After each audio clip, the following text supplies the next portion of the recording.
You know, it's time for a new year, and every time around this year, you start to think about, you know, the past and things you could have done better, and you know, the things you're going to do in the future. And it made me look back at Ring of Honor at the beginning, the first 2 shows. Key, you and me, we put this place on the map, man. We put this place on the map with a 3-way. We had a 30-minute fight with Ken Shamrock as the referee. Man, when we did that, we loved this. We loved this, Key. But something's happened, you know what I mean? Like, it used to be, you know, I understand you turning on me with Liger. I understand that whole thing. You know, I've turned on guys, you've turned on guys, but whenever we did it to their face. If you were going to turn on me, you should have punched me in the face right then. But you didn't even have the guts to do that. You had your Rottweilers jump me from behind and attack me. Hey, that's okay. That's okay, Key, I accept that. Because tonight, 3 years after our first match, it's not going to be about our love for wrestling. It's going to be about hatred. My hatred for you and the Rottweilers. And after tonight, Key, after I beat you, Homicide, I'm coming after you. We got a best-of-5 series coming up, different stipulations every single match. And we are going to beat the crap out of each other, and I'm going to take you out. Them Pitbulls, Rocky Romero, Ricky Reyes, you guys are next. I'm going to take out the Rottweilers one by one by one by one by one. All 5 of you are going down at the hands of Bryan Danielson. Hello, ladies and gentlemen. Welcome to Final Battle 2004. We're here in Philadelphia, Pennsylvania at the National Guard Armory. The date is December 26, 2004, the day after Christmas. We're kicking it off with Trent Acid, who obviously didn't get any new clothes for Christmas, against Jimmy Jacobs. He's trying to get Trent Acid to Huss. I'm Jimmy Bauer, joined by CM Punk. How was your Christmas, Punk? Well, apparently it was as good as Trent Acid. How do you know he's not Jewish? Maybe he doesn't celebrate Christmas. Maybe he didn't get any clothes for Hanukkah. You don't really know. Either way, the guy looks like he just woke up in a homeless shelter.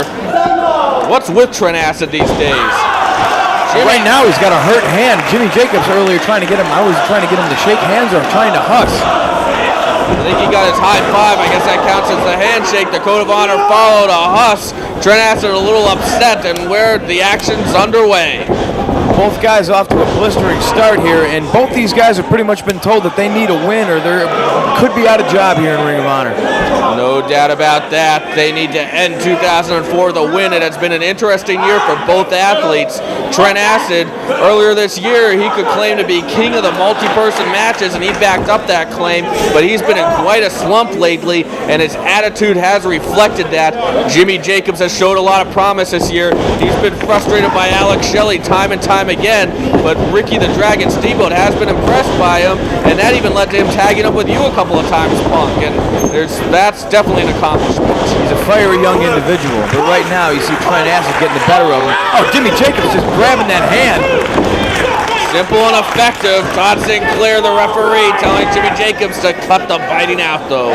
No one knows where that mouth has been. Trent Acid up and over the top rope, cuts off Jacobs. Oh, you don't do that to Jimmy Jacobs. He's got a hard head. It's like a coconut. Jacobs, furry boots and all, sends Acid into the guardrail. Looks like Jacobs is winding up for a dive right here. Now, both guys coming to this match not acting too serious. Jimmy Jacobs attempts the baseball slide. Trent Acid's outside the other ring. Big time dive.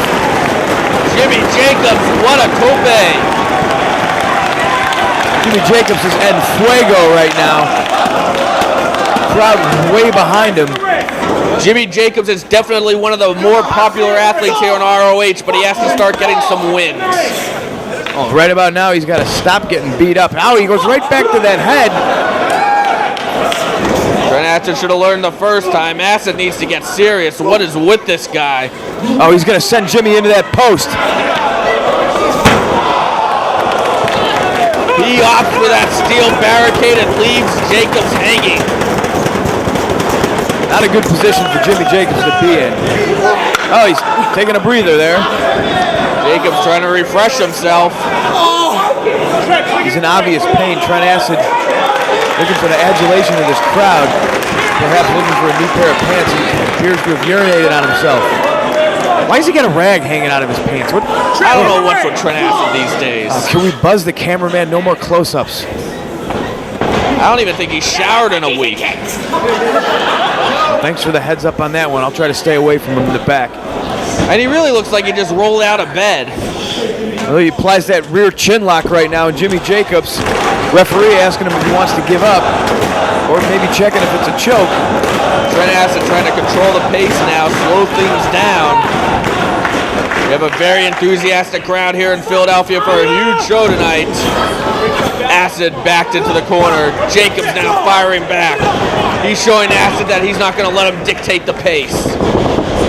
Jimmy Jacobs sent to the top rope, and he lands hard. He gets crotched. Neckbreaker by Acid while Jacob's still hanging in the corner. Well, that's got to be bad for the knees. The hell what that does to your neck. Jimmy's knees are draped over that top rope and locked in between the middle rope. Trent Acid likes to go for the Yakuza kick or the shovel driver to finish his opponents off. Jimmy Jacobs, of course, favors the Contra code. Trent Acid not going for a cover after that devastating neckbreaker. And you see Jimmy holding his throat after that choke. This is a very important night for everybody up and down the roster, as not only do you want to end 2004 on a high note, but also you want momentum going into 2005. There's that Yakuza boot you talked about earlier, but he missed. And Jacobs got a 2 count on the roll-up. Jacobs going again. Acid trying to bridge up. No, falls down, unable to. And you know, maybe if Acid was in the proper condition, in the proper mind frame, he would be able to bridge out. I actually think he stepped on that rag that was hanging out of his back pocket. Jimmy's going for the Contra code. He flips over, but he doesn't get it. Super kick, down goes Jacobs. Oh, but he doesn't go for the cover again. I got to question Trent Acid's desire to actually win. Well, he went for the cover after that Falcon Arrow. He does not look pleased. Maybe if he doesn't like the referees counting, maybe Trent Acid should become a referee. I'm sure he'd be very impartial and aware of all his surroundings. I don't know what Trent Acid is aware of these days. Certainly not his appearance. Well, it looks like he's aware of the county seat in the local mall, where he got those cut-off jean shorts, $59.99. Jimmy Jacobs now breaking Trent Acid, breaking him down. Another headbutt, sending Trent Acid to the canvas. Flying forearm. What else has Jimmy got here? Hey, you and Jimmy got the same first names. Merry Christmas! Yakuza kick, cover! This is exactly, he went for a cover at the right time, but pulls the man up. That is just cockiness. He's going for the shovel driver. Up and over goes Jacob. Contra code coming up. He connects. Cover. Jacob scores the big win.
Special K feud is about to erupt. Mixed tag team action. Angel Dust wearing tights and boots for the first time, getting serious, and I love to see that. Teaming up with Becky against Deranged and Lacey. Lacey has been nothing but trouble since coming into ROH. You see Cheech and Cloudy in the corner of Deranged and Lacey. Lacey is the one responsible for the split of Special K. And you want to talk about guys who haven't had a good 2004, all members of Special K would be included there. All big losers. Deranged wearing a ripped up velour couch, as you mentioned what Angel Dust was wearing. More importantly, Lacey with a cheap shot raking the eyes of Angel Dust while Deranged had the referee distracted. Did you say Lacey was a cheap slut? Well, she might be, but I said cheap shot. She's 2 handfuls of trouble. You said it earlier. In fact, she's the one that caused Dunn and Marcos to be attacked at Glory by Honor back on 9/11. Who will forget that? If you saw the home release, you know what we're talking about. Yeah, she's definitely in the ear of most of Special K. Definitely Izzy. Dunn and Marcos were doing nothing but having fun, and she had them attacked. Oh, you see that? Becky firing back. It's all fair play. Becky doesn't look too comfortable. She looks confused, actually. Becky, she said on the last show she's going to finally teach Lacey a lesson. She's going to show what it takes to be an ROH.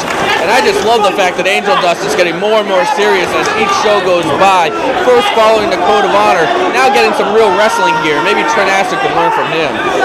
Well, I guess Trent Acid, we won't be seeing him anymore. It sounds like he quit after what happened in the last match. How about that, huh? Trent Acid gone from Ring of Honor. Maybe we can have more on that later tonight and find out exactly what's going on with him. Not a joyous Kwanzaa for Trent Acid. Deranged in control, sends Angel Dust off to the far side. Leapfrog followed up by a shoulder tackle. I gotta say, I'm excited too, Angel Dust wearing these tights. And it just shows he's more determined and more, he just wants it more than, obviously, Deranged and anybody else in Special K right now. Deranged still on the parting side of things. In fact, everyone on Lacey's side of Special K is still departing. But we're seeing some great back and forth action. This is too fast to call. Yeah, but look, I mean, Deranged doesn't look to be in tip-top form. I mean, Angel Dust is just clear-eyed. Look at that nice elevation into an electric chair. He's trying to get the head hooked. If he does, it's going to be all over for Deranged already. No, Deranged fought out of it. Spin around into a hurricanrana attempt blocked by Angel Dust. Who's going to win this battle? Both men struggling.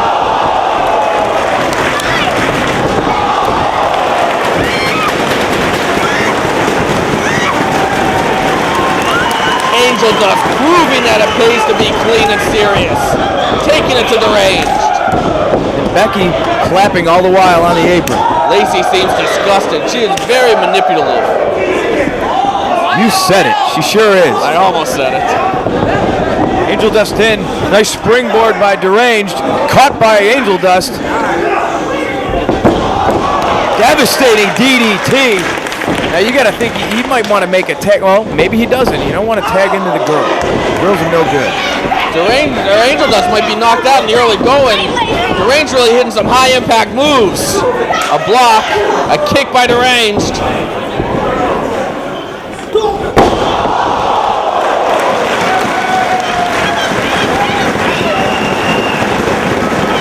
Wow, that's a cave in your chest. Cover.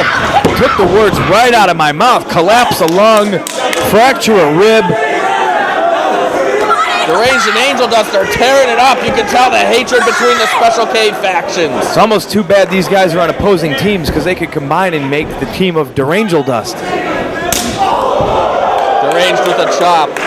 Special K was a really hot act in 2003 as Lacey tags in. Speaking of really hot, I just spilled coffee all over myself. Look at Lacey. Lacey's in there. Lacey's beating up Angel Dust. You notice Lacey only tags in though when Angel Dust is down. Oh! Big soccer kick. Well, Lacey's nothing to sleep on. I'm not touching that one, Bauer. That was uncalled for. Get up, Angel Dust! Lacey, I mean, this is one tough girl. She's proving it right here. Well, she's also very conniving. As you saw her distracting the referee, trying to draw Becky into the ring. And she is pretty hot. You gotta vicious admit that. chops. Deranged back in. Oh, look at Lacey. Lacey's just so proud of herself. Well, that was some impressive offense by Lacey. I'll give her that. Becky's cheering for Angel Dust to try to crawl over and make a tag. I don't think that Becky wants to tag in if Deranged is in there. No, I don't think Becky wants to tag in if Lacey's in. This could definitely be a problem for Angel Dust, as he is right now taking a lot of punishment, and it's not like that he has Dixie on the outside waiting for him. Dixie not in attendance tonight. Hurricanrana attempt coming up. Angel Dust saves himself.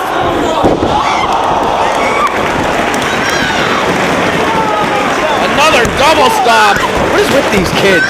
Stepping on each other's domes and everything. They're going to cause permanent bodily damage. High impact from start to finish in this one. And Becky wants in. Becky wants to prove what ROH is all about to her, what it means to her. She's not going to back down. Both men crawling to the corners and tagging their respective broads. We've waited to see these two fight, and Becky's taking it to Lacey with those forearms. It's been a long time here in Ring of Honor, and we finally have some hot girl-on-girl action. Big clothesline by Becky. Lacey's on Dream Street.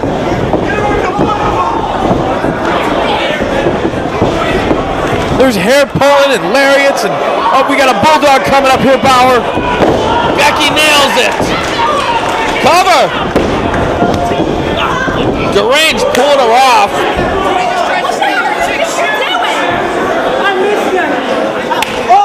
Oh, that's just insulting by Deranged. Oh! Angel Dust isn't going to stand there and let Becky get beaten, though. And it's breaking down here in Philly. The girls are both down. Both the legal men as well.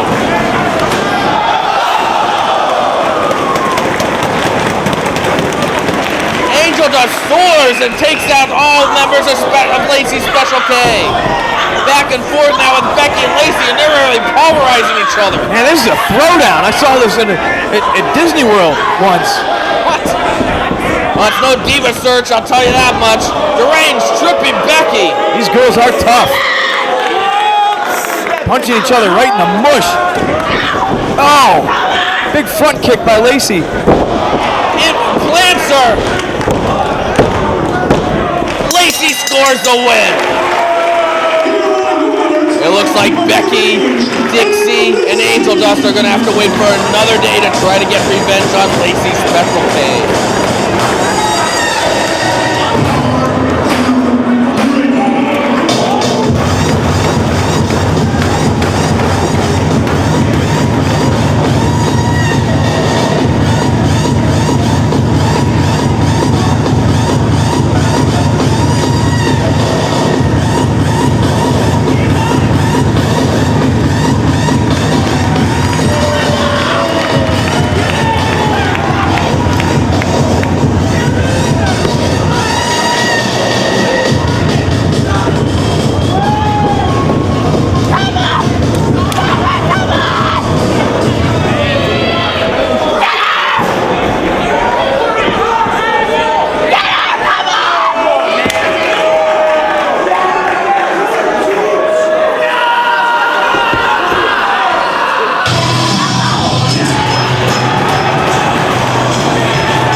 2004 and was from Homicide.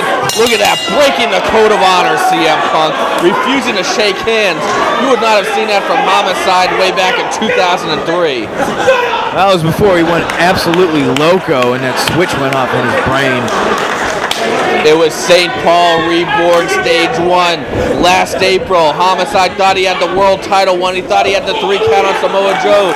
When the ref said it was not a 3 count, something snapped in Homicide.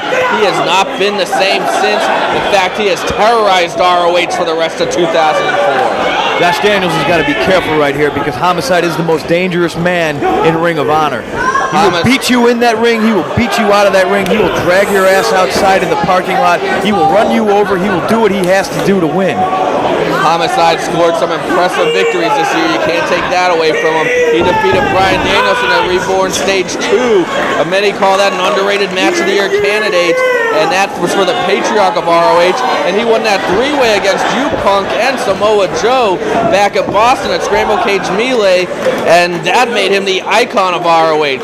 Well, he's a smart wrestler, and a testament to that right now is Josh Daniels, obviously the power wrestler of the two, and Homicide working leverage out of that Greco-Roman knuckle lock to gain an advantage.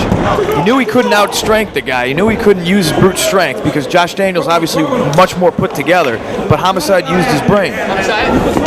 Josh Daniels, this is a guy that could easily be a breakout star in 2005. Homicide, smack him in the face with that closed fist. Once again, and a big chop. And he will liberally use those closed fists. Homicide, the leader of the Rottweilers. He is faced with a very angry Bryan Danielson now. Bryan Danielson challenging Homicide to a best-of-5 series. We'll have word from Homicide later on about that. You'll notice when Gary Morier warns Homicide about those close fists, he keeps his distance. Josh Daniels now mounting some offense, sharp elbow to the chest, knee drop after that body slam. Follows up with a nice tight chin lock, trying to ground Homicide, slow him down.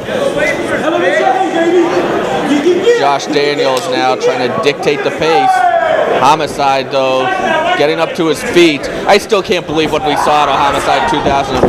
And who knows what's going to happen in 2005. Of course, ROH officials, after that match in August, said that Homicide and Samoa Joe could not go near each other again, could not get in the same ring, in the same match, because the issue was too intense. And honestly, we were scared that they were going to hurt each other. I mean, hurt each other really bad. But now 2005 is upon us, and Homicide and Samoa Joe can hook it up again. You see the cunningness of Homicide backing Josh Daniels into the ropes, but then you see the power of Josh Daniels barreling back like a freight train with that shoulder tackle. Schoolboy! Almost a 3 right there. Action almost too quick to call. Headlock takeover by Josh Daniels. Homicide now has got to watch his shoulders here. Gary Morier is in good position. Of course, Homicide disappeared earlier in the year at the Last Stand back in January. He disappeared after that show, and maybe that was part of why he snapped, because he didn't come back until the Reborn show. Maybe he was in jail. Who knows where he was? You could be right, Punk. There's no telling with Homicide. Speaking of jail, you got the Julius, the devil's son-in-law, Smokes on the ringside right there. Look at him. He's having a conniption fit. Julius Smokes has been a big factor in the corner of the Rottweilers in 2004, and I'm sure he'll continue to be in 2005.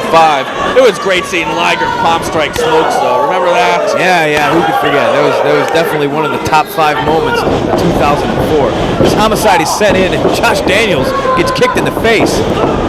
Wow, catches him in a Northern Light suplex. 2 count. Very impressive by Josh Daniels.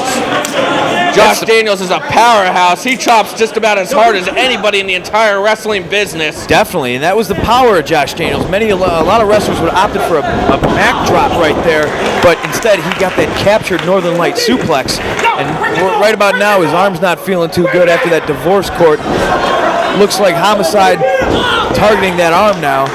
Homicide could be sending a message to Bryan Danielson. Of course, Homicide injured. Whoa, we got Juji Katami almost.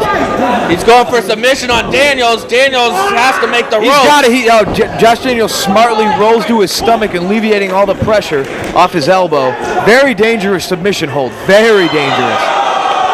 Homicide did injure Bryan Danielson's left arm at the very last show on 12-4 All-Star Extravaganza 2. Bryan Danielson scoring the win on Homicide, evening him up at 1-1. Of course, that is not part of the best of 5 series that Bryan Danielson has just challenged Homicide to. Afterwards, though, Homicide and the rest of the Rottweilers, Ricky Reyes, Rocky Romero, Low-Key, and Julius Smokes attacked Bryan Danielson, and that gave Homicide the opportunity to stomp off the top rope on Danielson's arm, injuring that limoed Bryan Danielson. You know, if not just sending a message to Bryan Danielson right here, at least it's good practice, because you know next time those two are in the ring together, Homicide's going to go after that arm. It's already injured. Big target on Danielson's left arm. Bryan Danielson wants a different stipulation in each of those 5 upcoming matches with Homicide. If it goes to all 5 matches, it is a best of 5 series. Somebody could win 3 in a row, and that's it. We will have cameras in Homicide's locker room later to get his reply to Danielson. Good ring positioning by Josh Daniels, knowing where he is in the ring at all the time, except he's too close to that devil's son-in-law right there. And what exactly does that mean? Does that mean the devil married some broad and Julius Smokes is her brother? Ooh, big chop. And I don't even want to know when it comes to Julius Smokes. You don't want to get into a chop fest with Josh Daniels, and that's exactly why. Smartly chopping with that right arm, though, and Homicide goes right to the eyes, equalizing the power of Josh Daniels. It's cheap, but it's effective. It doesn't matter how big or strong somebody is. If they get poked in the eyes, that's going to stop whatever offense they have going. That's going to stop them right in their tracks. Look at that, Daniels, a big back suplex out of nowhere, but that pain is an obvious, or that arm is an obvious pain right now. You see him, he can't even hold on to that rope. Jeez, talk about using your body weight to your advantage. That could easily dislocate your elbow. Crashing off the top rope, no care for his own body. Cover. 2 count only by Gary Morer. And that's exactly what I mean by Homicide being dangerous. And it was a very unorthodox thing to do. It wasn't a knee, it wasn't a double stomp, it wasn't an elbow, it wasn't any kind of a strike. He just sort of threw his body. There's a shoulder breaker there. Homicide definitely has a set strategy entering this one to go after the arm. Julius Smokes enjoying it. Homicide really taking exception to what some of those fans are saying. Homicide hates the ROH fans now. Homicide hates everybody. Oh, that's true, Punk. That's where me and him are the same. And he misses that diving headbutt. This could be Josh Daniels' opportunity. He's definitely got to try to capitalize. Big clothesline. He's still favoring that arm, though. Back body drop. Look how he keeps it close to his body, Bauer. Yo, get up, come on! He is definitely in pain. Homicide stops him with that boot to the gut. Asshole! Big chop. Josh Daniels now off the ropes. Powerful snap suplex. Josh Daniels is very dangerous. He's in trouble. Yo, D! With those suplexes, definitely. He has that low center of gravity, and he's a lot stronger than most of his opponents. He can throw you 6 ways to Sunday. Notice Julius Smokes is looking a lot more concerned now. Josh Daniels going for the home run here. Wisely telling Homicide where Daniels was, though. And Homicide moves out of the way. Homicide so quick. A great athlete. You can't take that away from him. A cunning mind. That's why he's the leader of the Rottweilers. He's the leader of a bunch of clowns. Oh! Wow! Big impact on that snapback German suplex. Definitely. We just mentioned that he's got some powerful suplexes, but I like how he used Homicide's shirt to his own advantage. Northern Lights attempt blocked by Homicide. Lariat caught. Ace Crusher. Cover. 2 count only. Julius was expecting the 3 right there. The momentum firmly in the corner of Homicide right now after some scares. Take him out! Homicide should stay on that injured arm, and it looks like he's about to. Wrist lock followed up by a couple of shoulder blocks. He's in trouble. Josh did. Oh! Was that low or was that to the thigh? I couldn't tell. Oh, Dragon. Now the shoulders are down. 2 count. Perhaps that 1 second delay cost Josh Daniels the victory. I don't think he can hold the grip with his injured arm. You've seen guys before not be able to bridge because of injured knees or ankles. This time I think Josh Daniels' upper limb cost him that bridge. Yeah, he was clutching at that arm, Punk. A good observation there. That's why I'm here. That's why I'm paid. The exorbitant fees I am paid for commentary. Josh Daniels, a heck of a showing. He's going for another one of those big suplexes. Homicide was clutching those ropes for life. He's going for the dragon again. Going for a German now. He's switching out. He can't do it with that arm. And what's this? It's an arm submission. I haven't seen this out of Homicide before. He's got him in a key lock. And Josh Daniels nowhere to go. He taps. Homicide had him trapped. What a victory for Homicide. What a showing for Josh Daniels. Where are things going to go for Homicide and the Rottweilers in 2005?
It is now time for the first of 2 title matches tonight.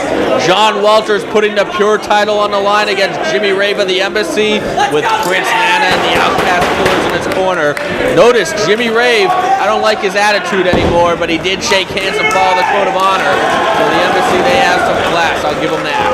Well, Embassy has class, definitely, and they also have a lot of high-priced lawyers, and that's why you see Nana ringside. He was ejected from ringside. That's why we have this rematch now. My question is, why are the Outcast Killers at ringside? Did they procure a manager's license? Prince Nana's lawyers were behind that too. Of course, the last show, All-Star Extravaganza 2, John Walters defeating Jimmy Rave by countout after Jimmy Rave used all his rope breaks. John Walters hooking in that sharpshooter, not releasing it even when they spilled to the floor, giving them the countout victory. But before that match, the Embassy was throwing their curveball when Prince Nana and the Outcast Killers were ejected from ringside. Prince Nana, though, he got the West on his best lawyers, and well, basically ROH doesn't have the money to fight those lawyers. I heard those lawyers were spearheaded by Johnny Cochran, who's actually an old friend of the Nana family. That could be true. What is also true is Jimmy Rave just earned himself a warning for that closed fist. Of course, closed fists are illegal in these Pure title matches, and that should be closed fist to the face or head. You can't punch any other part of the body. If you throw 2 of them, you will lose a rope break, and if you throw more than that, you will be disqualified. Sort of a gentleman. Of course, you get 3 rope breaks to break up a pin or submission attempt in these Pure title matches. There's a 20 count on the floor. And the title can't change hands on a DQ or a countout. Those are the rules of the Pure title matches. And a lot of different strategies when you deal with those rope breaks. And that if you're in a submission hold, then you might normally go to the ropes to get out of it, take the easy way out. You might think twice in this kind of match and save that rope break. All right, I know you lost most of your money betting on Smarty Jones winning the Triple Crown, but Jimmy Bauer, who do you got in this match? Well, Prince Nana did guarantee victory for the Embassy and said that the Embassy will walk into 2005 with the champion. Jimmy Rave is their only chance tonight, so I got to take Jimmy Rave because Prince Nana usually backs up his words. His money talks. He talks way too much. Prince Nana has a whole fortune of Ghana, West Africa behind him. Come on, you come on. He even said he raised taxes. to be able to afford people like Jimmy Rave and the weapon of mass destruction that's going after Jay Lethal later tonight. Oh, I have a lot of inside information on Weapon of Mass Destruction number 2. Do you know who that is? I'm not exactly sure who it is, but I know a lot about him. I had inside sources on this one. I'll divulge those later. But right now, I got to say that I think this match is all John Walters. He has the edge of being the pure champion, so he's been in more pure title matches. He's more accustomed to the rules, more comfortable in the ring. John Walters trying to raise the prestige of that title. And notice this, he is locking that submission on right close to the ropes. And this is the kind of thing where he's tempting Jimmy Rave to use the rope break. See, I'm a genius. That's exactly what I said. Instead of applying this hold directly in the middle of the ring, he applies it near the ropes, and now Jimmy Rave, because of that closed fist earlier and that rope break right there, is down to one left. No, actually, he did not use a rope. He did not lose one on that closed Oh, it was fist a warning. Yes, it was a warning. He's got one more to go. You're right, I am sorry. But Jimmy Rave is down one rope break there. That is one of the different strategies here. Wow, gonorrhea. He hits it early. That's a high-impact move from Jimmy Rave. A definite momentum changer. Prince Nana very pleased at ringside. Now, gonorrhea, that's something he got from his last step stool valet, correct? No, it's a movie. That's what he calls a move, Funk. Oh. He's developed it himself. Oh, that neck breaker. Yes. I see. Right now, John Walters at a disadvantage. Jimmy Rave might want to think about getting John Walters to use some of his rope breaks. He's more worried about keeping Prince Nana happy. John Walters won that title in a great match against Doug Williams at Scramble Cage Melee in August in his hometown of Boston, nonetheless. He defended in another great match against Nigel McGuinness at Glory by Honor 3, a match that I thought was the best bout on the show. Oh, that's saying something. There's a lot of good matches on that show. Since that time, John Walters has done everything he can to raise the prestige of that belt. And he's looking to do it here. He is hitting Jimmy Rave with those forearms, not close fists to the face. Jimmy Rave stopping him short with the thumb to the eyes. Rave focusing the neck. Rave likes to put guys away with the Rave Clash. Well, you know that AJ Styles has to be upset about that. Jimmy Rave, a former protege of AJ Styles. I've never heard of it. AJ Styles has been watching all of Jimmy Rave's recent activity here in ROH, and he has not been happy about it. Of course he has been. Everybody watches everybody else's activity here in Ring of Honor. Ring of Honor is the hottest promotion in the country, bar none. John Walters firing back with those chops. Corner to corner. Very, very wise decision there. Instead of seeing what John Walters had up his sleeve, Jimmy Rave just decides to chuck him out over the top rope. Now Todd Sinclair is administering the count. Of course, in normal ROH matches, there is no count out, but in this one you have to watch the 20 count, a very strict 20 count on the floor. Prince Nana likes what he sees. And you better believe he's coaching Jimmy right now, reminding him that it was the count out loss last time that cost him the pure title. Shining Wizard off the apron. Running knee, Bauer, right in the jaw. Looks like he's going to try to beat Walters the same way he lost. Walters could be counted out here, and the title will change hands on a count out. 17. How do you like it? Sinclair up to 17. 19. He's in. John Walters rolls in with 1 second to spare. Rave going for a quick pin. Walters has the ropes, showing that to Todd Sinclair. That will be John Walters' first rope break. Walters, without the strength to kick out after taking that Shining Wizard, forced to use a rope break. And Jimmy Rave very happy with that. Rave could be going for another one. No, roll up. Boy. 2 count only. Big time forearm administered by John Hurricane Walters. Sends Jimmy Rave into the ropes. Oh, big out of control back body drop. Beautiful drop kick. That reminds me of Lance Storm's drop kick. I was going to say Jim Brunzell, but, you know, I'm older than you, so. And now here comes Jimmy Rave into the corner. Oh, he gets planted face first. Almost a hot shot. Ah! He gets his head taken off by that lariat. Come on, man. That was dangerous. Cover. 2 count only. Very, very hard-fought contest thus far. Another cover. Jimmy Rave using the ropes. Number 2 used by Jimmy Rave. He's down to 1 now. I spoke too soon earlier. Now he's down to just a 1. European uppercut by John Walters, softening up Jimmy Rave. What's he gonna go for? Backslide attempt, rolled through by John Walters. Oh, we could see a Hurricane DDT. Nails it. Cover. Only 2. 2 count only for the champion. You know, Oman Tortuga almost interjecting himself into this match. That could cost Jimmy Rave this match. You know, and I know he's on thin ice already with Prince Nana. Prince Nana showing no respect to the Outcast Killers. Jimmy Rave causing Walters to get crushed. Oh, Rave crash! He's going for it. He's got the one arm hooked. He's got the other one hooked. Oh, Walters with those boots to the head of Rave saves himself and the title possibly. Rave now going up. He's got a submission on. A unique way to get to the submission. And he is stretching that neck of John Walters that he worked on earlier. He's got a good grip. He was softening up John Walters' neck earlier with the aforementioned gonorrhea neck breaker. He also has Walters in the middle of the ring, and Walters one way out, and that's the ropes, and there's another rope break used by Walters. Number 2 used by John Walters. That is his second rope break. Both men with one rope break remaining. Prince Nana looking concerned. Very nice job by Jimmy Rave into a crossface out of that tilt-a-whirl.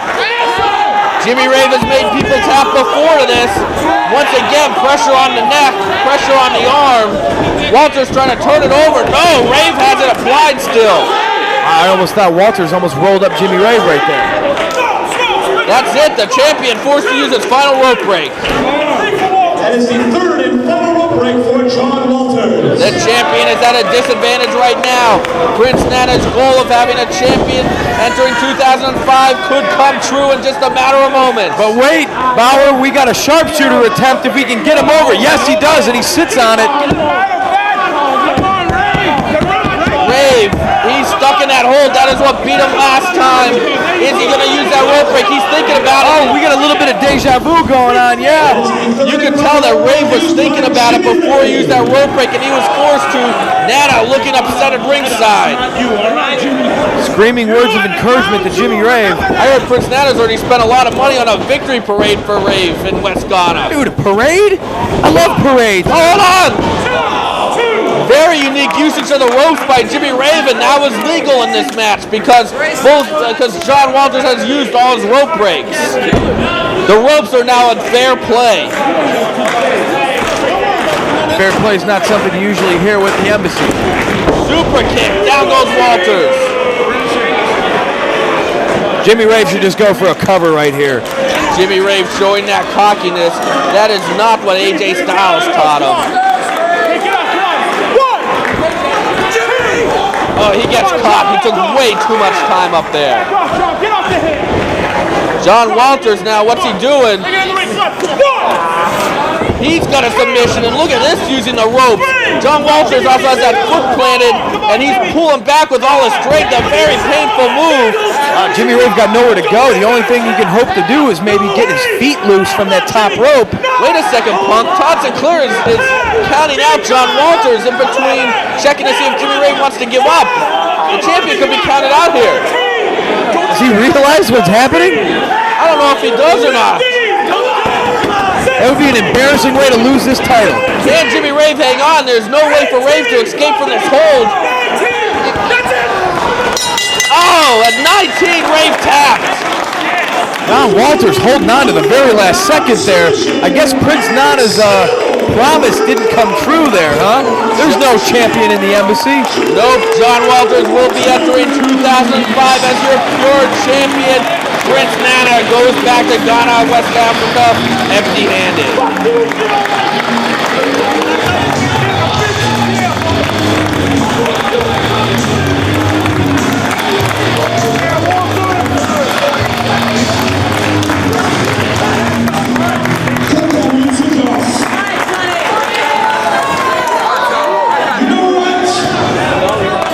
Jimmy Rave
it's going to take a hell of a lot more than this to get me to do it for you guys.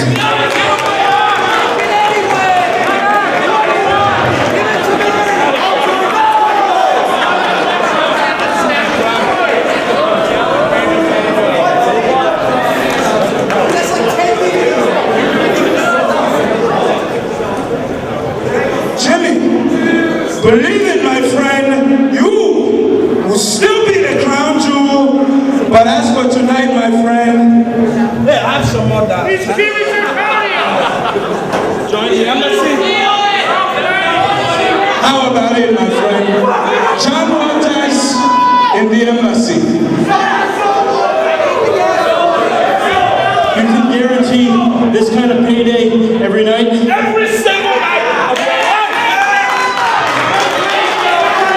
And you think that John Walters will just sell out to you guys?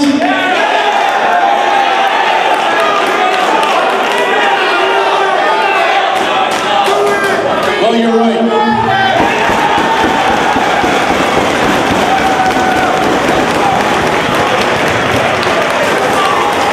Now let's go out on the town and have a party, huh?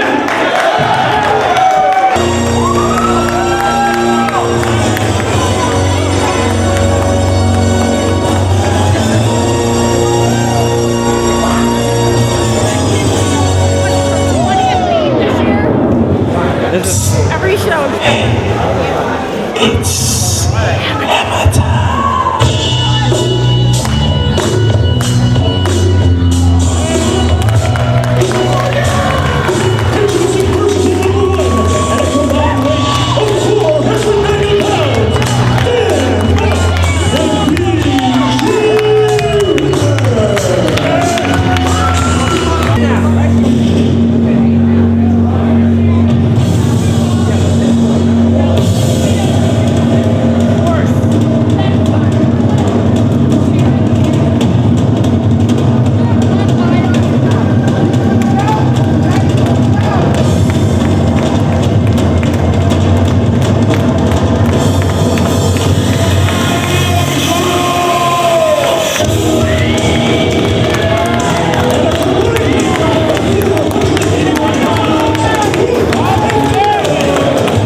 This fight without honor is underway. The feud's gonna come to a close. Carnage Crew, Logan DeVito against Dan Moff and BJ Whitmer. You know, before I settle down and get my healthy dose of blood and mayhem, I really got to comment on John Walters turning his back on all the fans that supported him here in Ring of Honor and just taking the money. I mean, that's the definition of a sellout, isn't it, Bauer? He took the payday. Creepy Allison Danger, though, she is sneaking into the ringside area. She wants to see Moff and Whitmer destroyed. She's the one that got the fight without honor signed. Man, she came out of that foggy entrance ramp like Vampirella, except Vampirella's hot. The rules are simple on this one. CM Punk, do you know what they are? There are no rules, Jimmy Bauer. You got that right. The fight without honor. These guys want to find out who the roughest and the toughest and the ugliest is, and that's a big contest between these four individuals. This is only the fourth ever fight without honor in ROH history. Mick Foley is in the locker room right now watching on. He is a big fan of these kind of matches. That's why he dubbed ROH meaning Ring of Hardcore. You know, I wonder if Steamboat's back there watching this. Steamboat, of course, not a fan of this style of wrestling as BJ Whitmer is suplexed on that steel ramp. A chair now in play. Ricky the Dragon Steamboat, this could be his last night in ROH as he is just signed to be an agent in WWE. Lord knows a lot of people up there need help. Steamboat and Foley have some unfinished business later on tonight. That's going to get settled tonight here, too, at Final Battle 2004. This is it. This is where you got to wrap up your year in Ring of Honor. You either go out a winner or you go home a loser. The Pure Wrestling versus Ring of Hardcore feud between Steamboat and Foley has raged on. Nice use of a ladder there. Try to take the face off a rope. Well, you know, I think it's a good thing that Steamboat signed on with WWE because he's been a big influence on the ROH locker room. Maybe he can be that influence on the WWE locker room. Well, that's what I was talking about people needing help. I mean, I know I've benefited tremendously from Ricky Steamboat and his words of wisdom, and I also did enjoy punching him in the face when I had the chance, you know, but he showed me exactly why he's the dragon, and he came back with a vengeance, and he taught me a lot of things, you know, so good luck to Ricky Steamboat, and right now, good luck to these four individuals, because, oh geez, here we go. Wearing a ladder like it was a necktie. Ah! The steel of the ladder jolting back into the face of DeVito. These two teams have beat each other senseless in every town that ROH runs in. They've bled buckets. They've used garbage cans on each other, baseball bats, steel chairs, tables. They've battered each other with everything. And as you know, Punk, Moff and Whitmer are two of the toughest guys going today. You know that firsthand from Death Before Dishonor 2, that legendary street fight you had against them. And the Carnage Crew's hardcore exploits are legendary in ROH. Loke destroying Moff with that chair right now. The pixel out Allison Danger on the home release. I like to pixel out DeVito's face. That is disgusting. He is bleeding all over the place. That has to be from that necktie ladder to the post. Moff plastered with that chair. The chair broke? Uh-oh, here comes BJ. BJ Whitmer now in, big forearm on Loke. Last time in this building, Loke and DeVito put BJ Whitmer in a steel trash can and pummeled it with baseball bats. You know Whitmer wants revenge. He gets planted there. Nice reverse DDT, neck breaker almost. You know, Allison Danger's really just out there to see that all four of these guys try to implode, maybe kill each other. She is responsible for this match. She is determined to see Moff and Whitmer get destroyed ever since they left her and left the prophecy. Danger's still hanging on to the prophecy like there's anything left there. He's also responsible for little children all across America checking underneath their bed before they turn their lights off at night to go to sleep. She is absolutely delusional. She is crazy. And what's this? Trash can concerto, Shades of Boston, cover. 2 count only. Shades of that Boston street fight. Maybe BJ should ask for a new brain for Christmas. DeVito is a bloody mess. No, Ref Hansen wants no part of it, wiping blood off his hand, I believe. These two have used every weapon imaginable so far in this feud.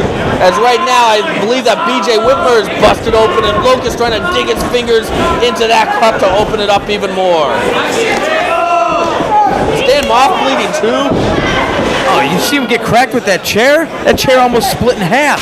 And it did split the head of Dan Moff open as he is busted open as well. And DeVito says 2 garbage cans ain't enough. I want a ladder. But inadvertently, pretty much handing the ladder to Danny Moff. No! Oh. That is what these Fight Without Honors are all about. The last one occurring at Final Battle 2003 between Xavier and John Walters, and they stole the show in that one. Moff dropping the big elbow on that ladder, driving it into Loke, sacrificing his own body to punish Loke. The only one who's happy with that is Allison Danger. Oh, you know she's enjoying this. Mick Foley's probably enjoying this one backstage as well. Who knows what Steamboat's thinking right now? I guarantee you, although not a fan of this style, Steamboat is watching this. Because you know how you hate something, you still watch it because it just pisses you off. It's almost like a car accident.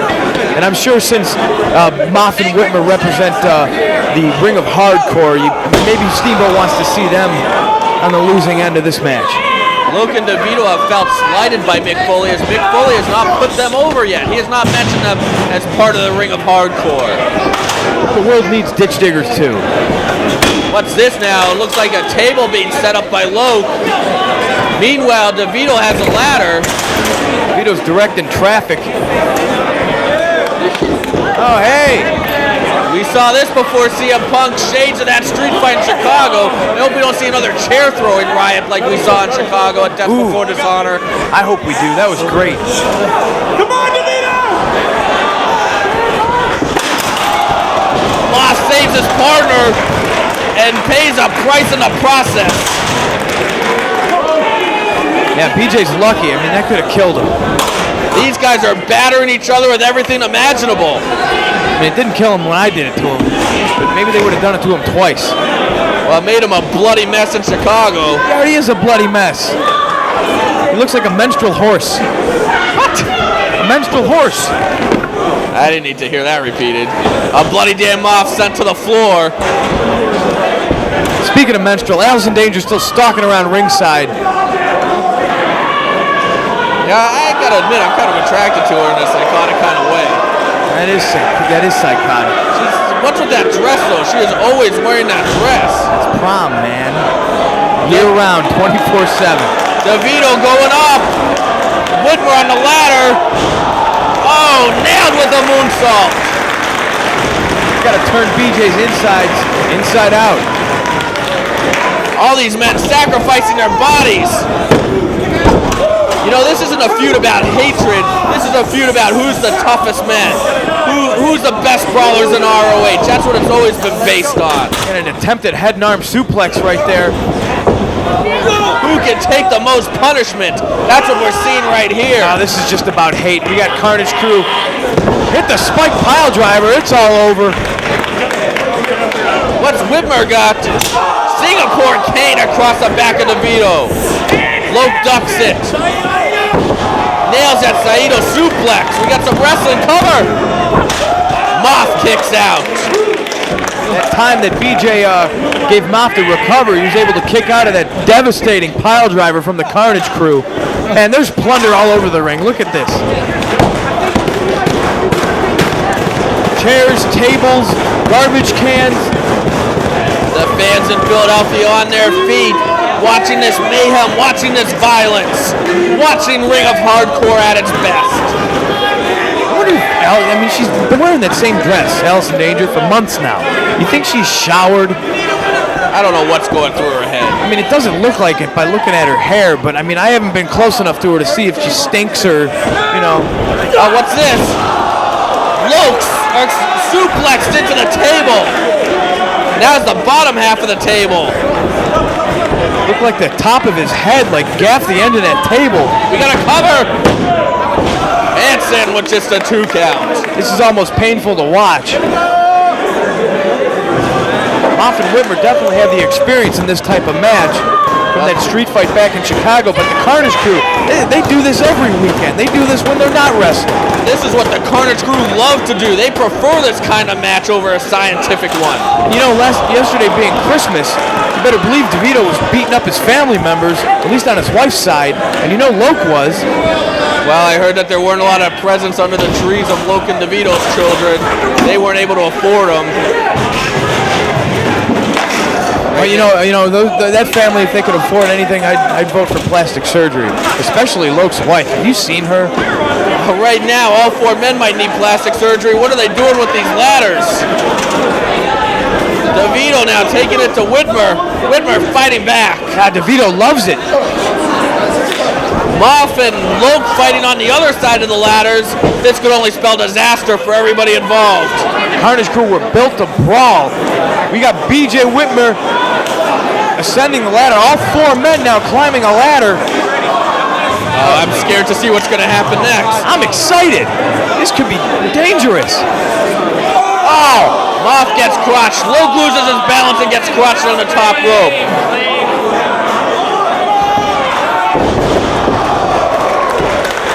DeVito plants Whitmer.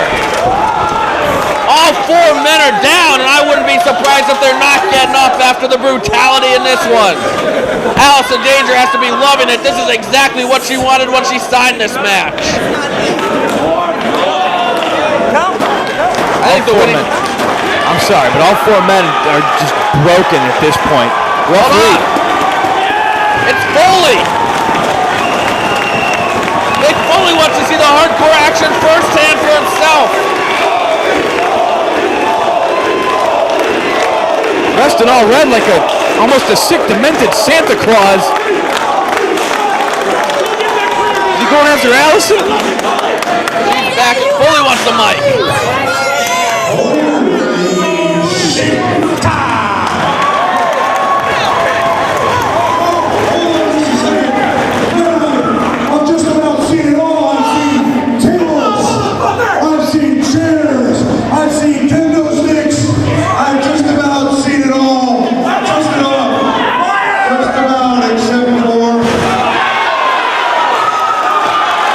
Socko in a fight with that honor? Stocking. This is not just any Socko. You see, this is Sanders' special Socko.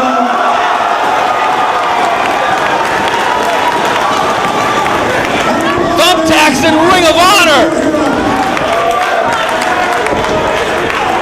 I knew Foley wasn't that fat. We've never seen thumbtacks and Ring of Honor before. Oh, nice day. Yes. Foley urging him on to use the thumbtacks.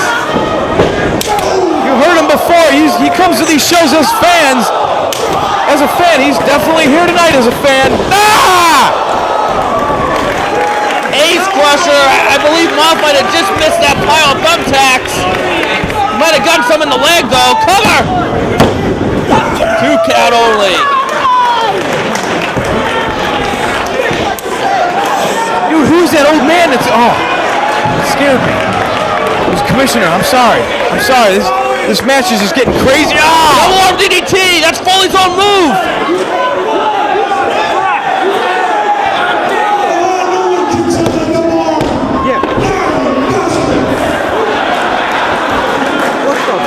Low kicking out of the double arm DDT right in front of Mick Foley.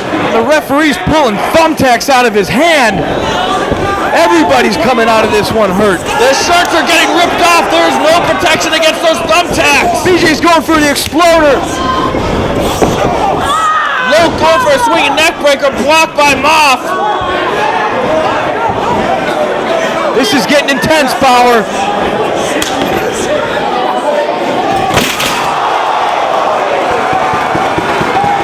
Now Luke nailing that and putting Moth through a table, and Luke landed on some chairs and tables himself. Whitmer's got the wrist clutch. Exploder dangerous!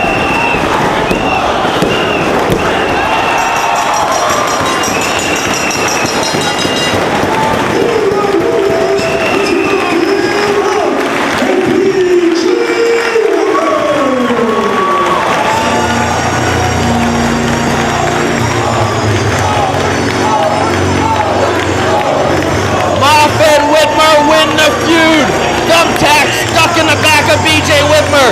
Thumbtack stuck in the arm and back of DeVito.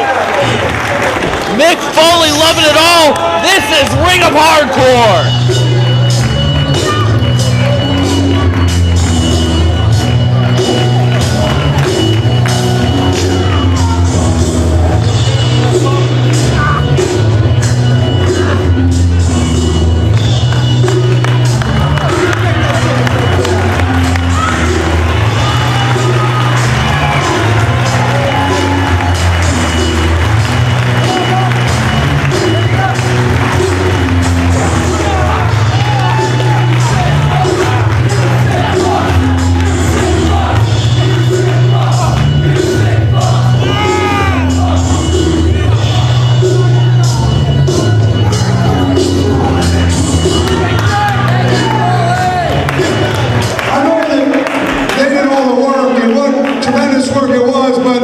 I'd like to feel that in some way I contributed, and maybe this mess and those holes in your back, you sick son of a bitch.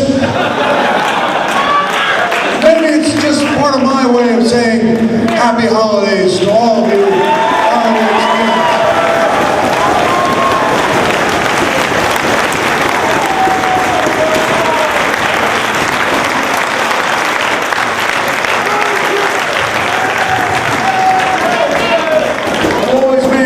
ROH stood for Ring of Hardcore, and you guys have left very little doubt in anybody's mind that I'm speaking the truth.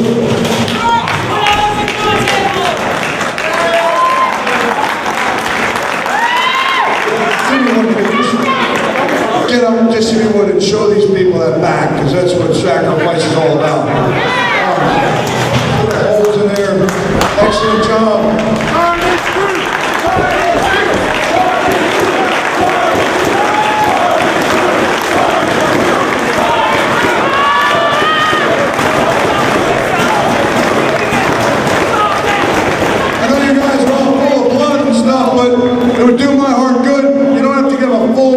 full contact hug, but I just got to get in there and shake hands because it's been a tremendous feud, and I'm proud to have been a part of it.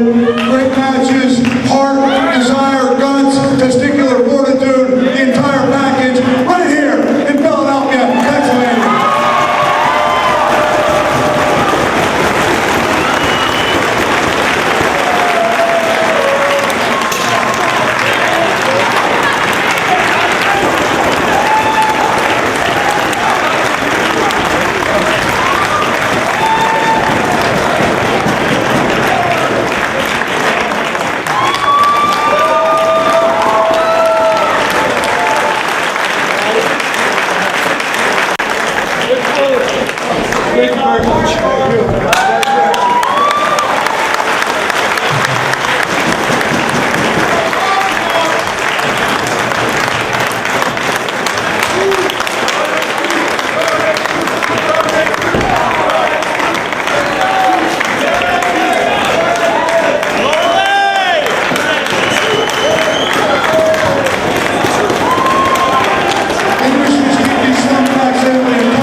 Obviously, everybody out here is happy. They're happy to see you.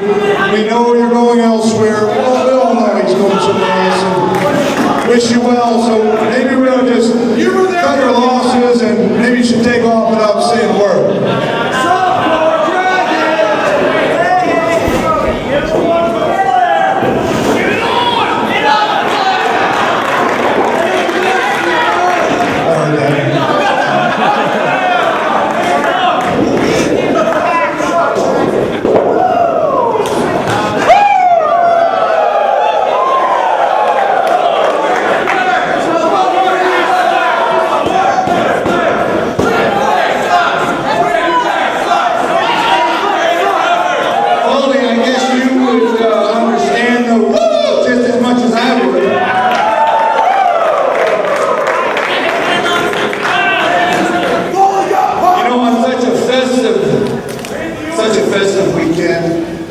Christmas yesterday. This is something that you support. Trash cans, tables, chairs. But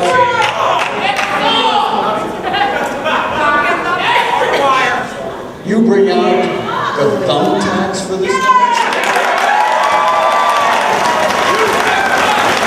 You bring out the thumbtacks for this match? That these thumbtacks determine the outcome.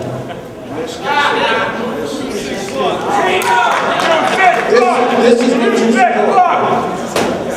What kind of life do you have when you go home?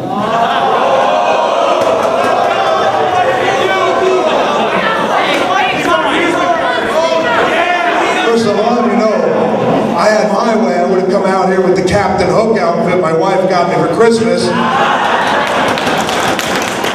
But my son, who's here in attendance, thought I looked like an idiot with it and had kindly asked me not to wear it to Ring of Honor. Second thing, Steve-O, we see the thumbtacks here. I brought them out for one simple reason, because the people like it. Because I like it. Because the Carnage crew likes it. Because Mom and Woodward like it. Did you see the looks on their faces? They were smiling, Steve-O. They were happy. They were hardcore. And besides, I've done a little research on you, Rick. Turns out you're not quite the softcore dragon I accused you of being.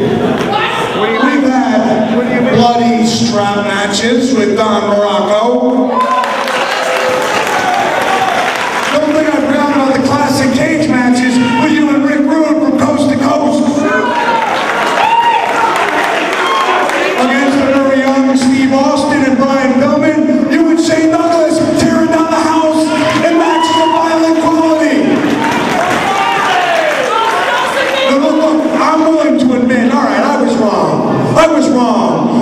ROH doesn't stand for Ring of Hardcore. Not all the time, not usually.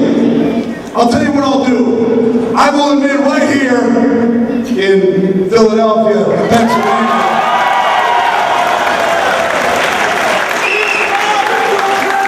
ROH is built on a foundation of pure wrestling and scientific know-how and great mat action. If you're willing to admit that there's a place in ROH for hardcore too. You see, Steve, what I've always thought of wrestling is like a giant buffet, and don't make jokes about my gut. Maybe great wrestling, ring action, mat know-how, maybe that's the main course. But maybe the fans like to sample a little hardcore dessert as well. And besides, strikes me as being kind of odd that you're lecturing me about pure wrestling, seeing as you're going to WWE.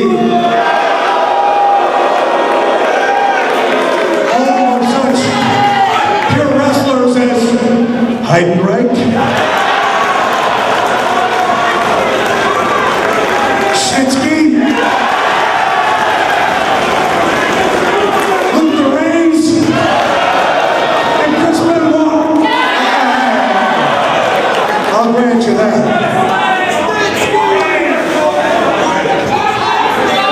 But you see, Steve-O, you know I was at Raw a couple weeks ago, and you know what I was doing at Raw? Aside from taking part in one of the most offensive, tasteless, racially charged angles in recent years, do you know what I was doing in Raw? Aside from being punched in the face by Nature Boy Ric Flair?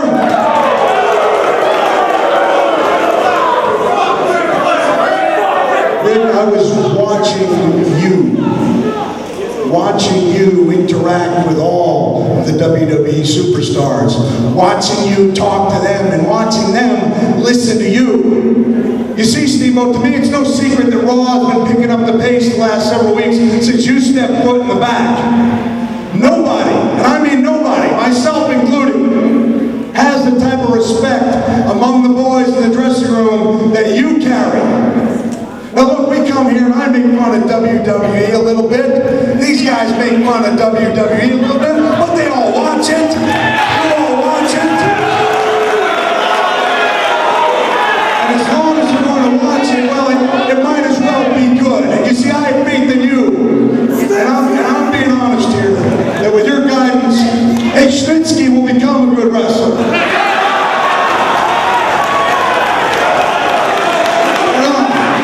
Schnitzkys, the Luther Reigns, the Heinrichs, they're going to improve. The Benoits, the Guerreros, are going to just keep getting better and better.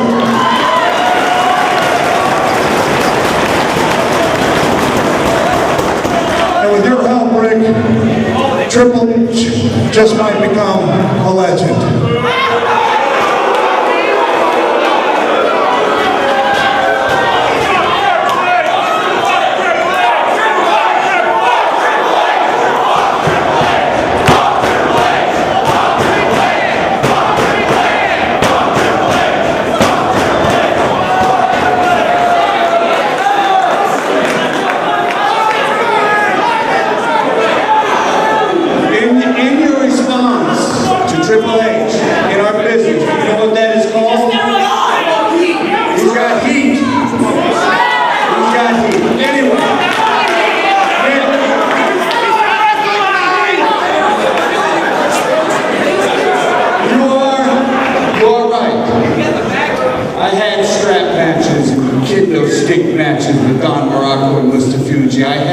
Cage matches with Rick Rude, cage matches with Steve Austin, cage matches with Ric Flair, cage matches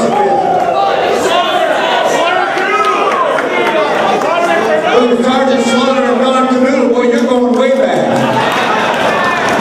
And I guess you would have to say that the abuse we put ourselves through in those styles of matches was hardcore, and I will agree with you on that.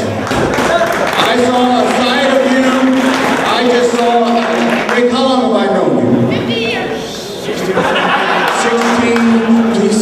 17 years. Just this moment right here, in this ring, I saw a side of you that I've never seen. And I wanted to tell you, I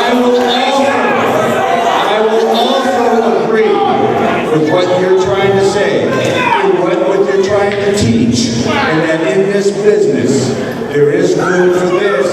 But my only gripe is, I don't like to see it in every single match.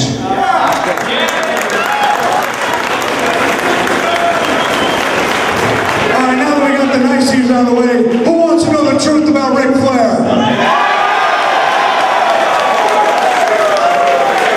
Raise your hand if you heard that Flair punched me in the face in the dressing room.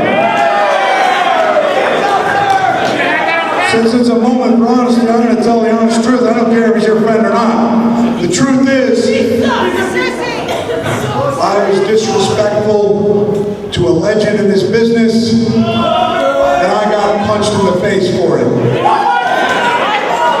Steve-O, maybe what you said was true a couple months ago. Maybe I am no Ric Flair.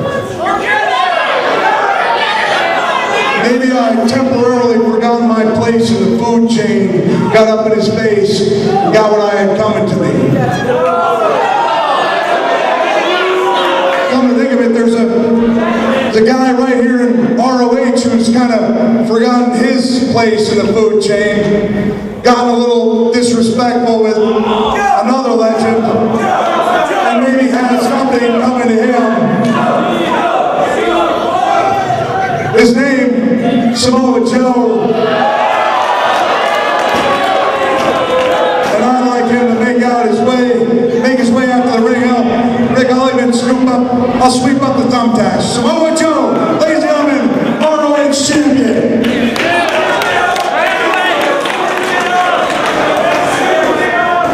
So sweep it up. Samoa Joe, ladies and gentlemen, let's hear it for Samoa Joe.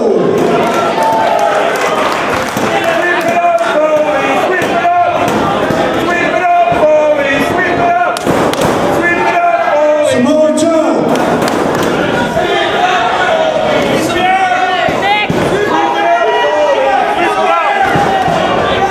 Ladies and gentlemen, Samoa Joe. Samoa Joe. Hold on. Hey, no. Don't give me that shit. You're disrespecting me. I'm out there trying to make a living with my family. You're making fun of me going to a hockey game so I can make a few bucks. You're out here punking me out in front of the boys. Wait. Now what? No. The reason I called you out here is because I admitted more or less in a roundabout way that I was wrong to disrespect Nature Boy Ric Flair. It's the day after Christmas, and I feel better for doing it. I want to give you that same opportunity to admit to me that you were wrong, show me the proper respect, and then, hey, by all means, come out here, defend your championship, and put on one hell of a show for the people right here in Philadelphia, Pennsylvania. So keep me in mind the 15 years of blood, sweat, and tears that I put into this business. Keep me in mind until you've gone to WWE and the offers out there and achieved on a national and international basis what I did. Keep in mind until you do those things, Joe, you are 1 or 2 steps below me on the wrestling food chain.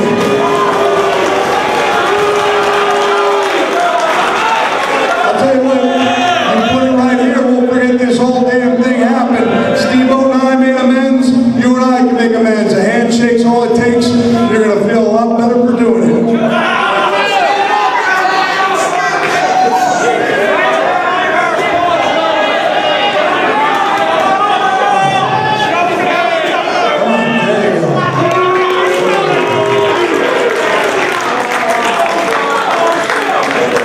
You're the best in the business, kid, and I mean that. I tell the guys in WWE, let's not forget your place, all right? I apologize, and you're right, that felt really good. But to be honest with you, in front of all these people, I know something that would feel a lot better. Oh, yeah! All these people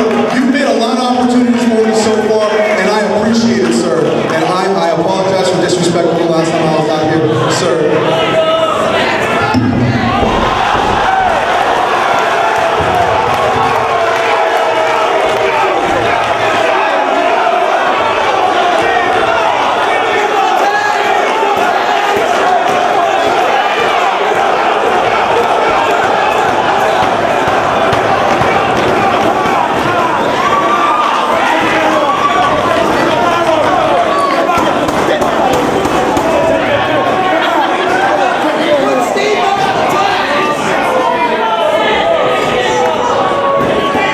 You'll have your time, old man. Just call on me when you're ready to wrestle.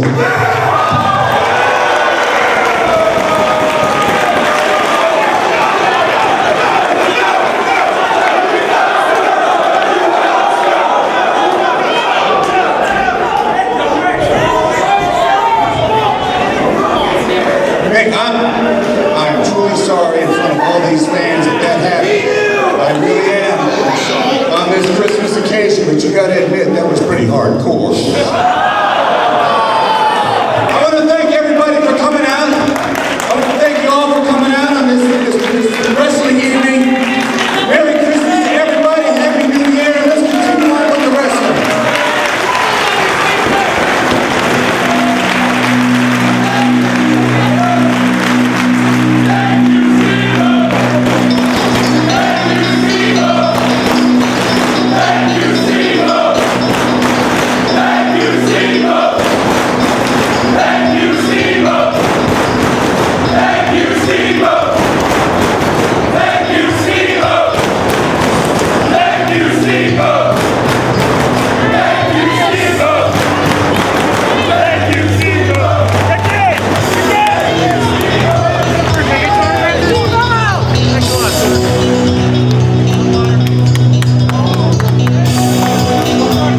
Hey everybody, it's Gary Michael Capetta, GMC, the Scoopster. I can't believe what we saw in the first half from this bunch.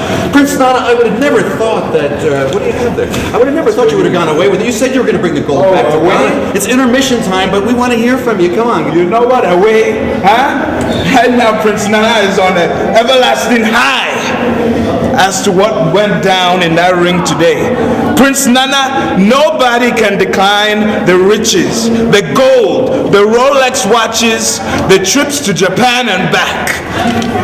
John Waters, trust me, my friend, you made the right decision. You can ask Jimmy Rave. We go on boat rides, jet airplanes to Paris. We go to Saks Fifth Avenue, all over the world. No disrespect, Nana. Outcast Killers, we're 2-0. 2-0, and we're not booked on Final Battle at all. We got no match. Biggest 2-0 of the year. 2-0. We're not on it. We're on a streak. 2-0. Right. You know what? And we're not on the show. You guys just take it easy. You guys have been taken care of. As for now, you guys need to. As for now, you guys need to go get my weapon of mass destruction ready for the match against Lethal, because as for him, he's not as strong as the other guy I brought in. I had to sell parts just to bring this man into the embassy. So you guys can run along. Go ahead, move. Let's go, move it, guys. No. I think you may have bought more than you can bank, my friend. Oh, and let's believe you me, we're gonna buy more, especially in the town of Philadelphia. We're gonna hit the streets, we're gonna hit the bars, and we're gonna hit the clubs, and we're gonna party like champions party. Let's go, my friend. I can't believe he sold out. There's a hell of a lot of interest now, ladies and gentlemen, with all this money. Anyway, we're going on to Sean Price. He's looking for Trent Acid, and then we'll get back with the rest of the show. Thanks, GMC, for the kickback. I see Trent Acid. That's what I was talking about. Hey, Trent! What do you mean by you quit? What's that about? Obviously, you haven't seen the right Trent Acid. I'll be back when I'm ready. What's going on with Trent Acid? Let's go to the second half.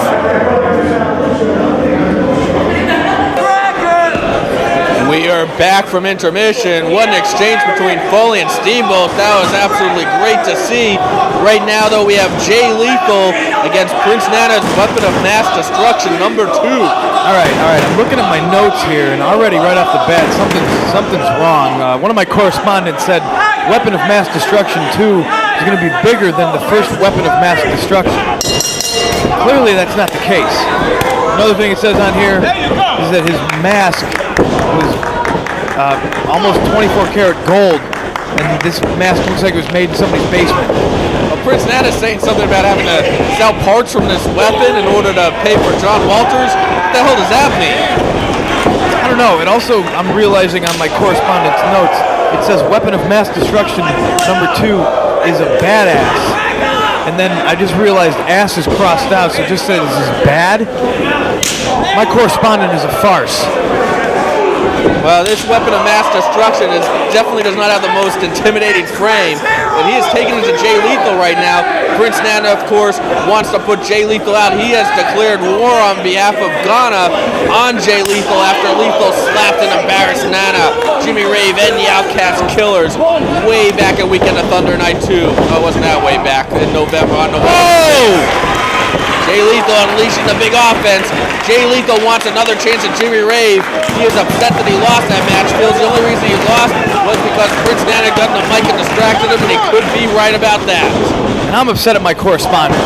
They told me this guy was bigger than the first weapon of mass destruction, and it clearly looks like this guy's been fasting for a good 2 months. This guy definitely looks very generic. And that mask! Where'd you get something so ugly? Nice drop kick to the back of the head there. The weapon now pulling cocky cover there by the weapon. I was told he was going to roll through Jay Lethal like a hot knife through butter. My correspondents are fired. Prince Nana better raise taxes or something, because he's got to get more intimidating people than this if he plans to take out Jay Lethal. I wouldn't even raise the roof for this guy. Look at him. Nice suplex though. No, he's very happy. He's very pleased with himself. Cover. Ball Turner with a 2 count. Interesting too that the Outcast Killers, they've been on a little bit of a roll lately, getting some victories, and Prince Nana not signing them into a match, instead giving the match to this weapon. Prince Nana just has no respect for those two. I mean, if it wasn't for the fact that he took him off Ring Crew, I don't see why Diablo Santiago and Omar Tortuga would really even be in Prince Nana's camps. He's just using them as servants. Lethal getting almost a little too fancy for his own good right there. Jay Lethal planted face first. 2004 was cover, another cocky cover. 2004 was definitely a growing year for Jay Lethal. Many people see him as the breakout star of 2005. Jay Lethal is Samoa Joe's protege. He took you to the limit, CM Punk. Survival of the fittest. He took Loki to the limit at Midnight Express Reunion. He even impressed 2 Cold Scorpio. That's hard to do. This weapon of mass destruction is almost starting to impress me. I mean, he's beating up Jay Lethal right now, but Jay Lethal has that knack, that ability to come from nowhere and hit you with high-impact offense and sends you reeling. He gets caught there. 2 count again. This weapon of mass destruction number 2 is definitely looking impressive. He's definitely looking like a low-rent B-movie Spider-Man villain. Jay Lethal, he likes to go for that dragon suplex where he dumps his opponent on their head. Who knows what the weapon likes to use, as right now he's going up to the top rope. Nice moonsault, but nobody home. Jay Lethal needs to capitalize with some offense soon. Jay Lethal at a definite disadvantage as his opponent could scout him. Jay Lethal unable to scout his opponent. Speaking of scouting, I better go find out where Carino is. We got a match coming up next. Tell me who wins this power. I got $5 on Jay Lethal. Lethal unleashes a big chop as CM Punk leaves the broadcast booth. He's got a big grudge tag team match next. And a flurry right now by Lethal. Snapmare over. Kick to the back. Heel kick right to the face. Lethal's on fire. Lethal has him hooked for that dragon. The weapon doing everything he can to block it. Back elbows. Up and over. Big clothesline takes his head off cover. Prince Nana is irate. He has declared war on Jay Lethal. Jay Lethal wants a Jimmy Rave, but he has to go through this weapon first. Big chop. Can Jay Lethal become the superstar everyone has predicted he will be? Catches the weapon. Lands him with the DDT. Cover! Paul Turner, only a 2 count.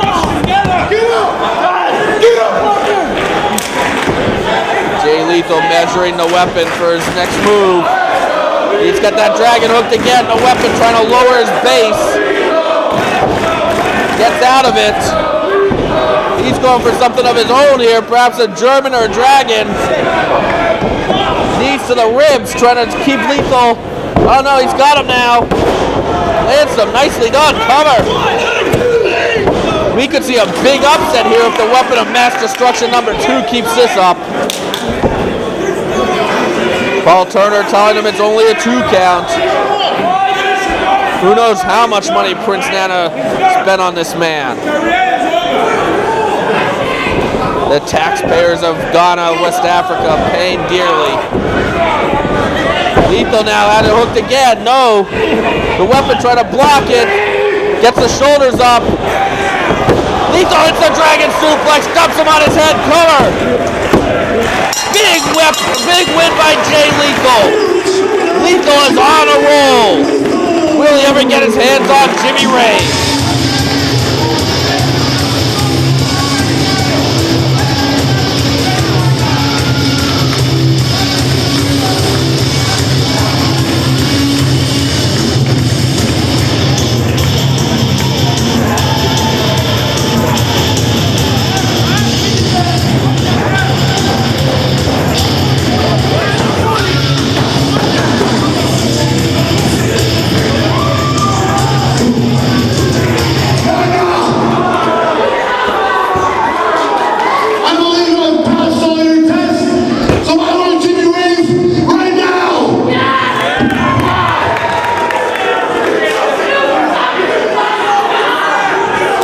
Yo, what's really hood with Snow White, Steve Carino, D? Keep on showing his face around here, player.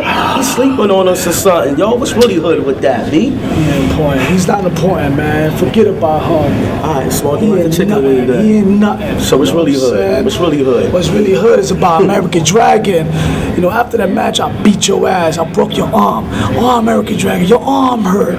So now you want to challenge me. You want to challenge the Notorious 187. Come on now. I don't give a damn where you come from. I don't care what you accomplish. You want to fight me? Let's do this best of series, just like the Yankees versus the Red Sox, but this time we're not going to choke. You the one's going to choke. First match, tap out match. I'll be waiting for you, Brian, because you ain't nothing to me. You just like Carino, a worthless piece of shit. Oh, man. Elevate your hate!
My name is Brian T. Regal. On behalf of Team Carino, I would like to wish everyone in Ring of Honor a very Merry Christmas, Happy Hanukkah, Happy Boxing Day, and to the Rottweilers, a very special Kwanzaa.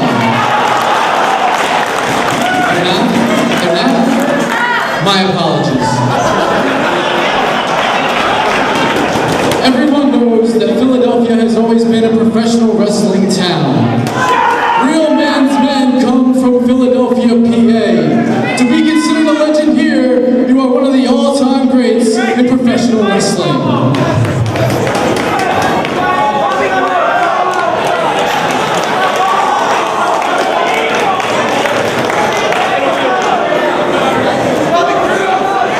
Superstars such as the following men have been proud to call Philadelphia home.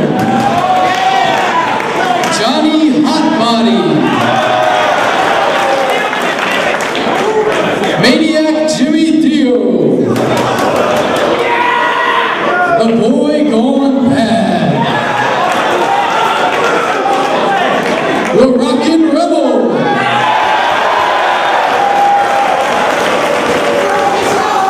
The Ghetto Blaster, Tom Brandy, Salvatore Sincere, The Fake Patriot, Jimmy Janetti, The Spider, Ron Shaw, C.N. Red, Michael Bruno, Crybaby Waldo, Larry Mears, Don E. Allen, J.T. Smith, D.C. Drake, Tony Hitman Stetson, and the recently released from prison, James Mr. Sandman Bullington.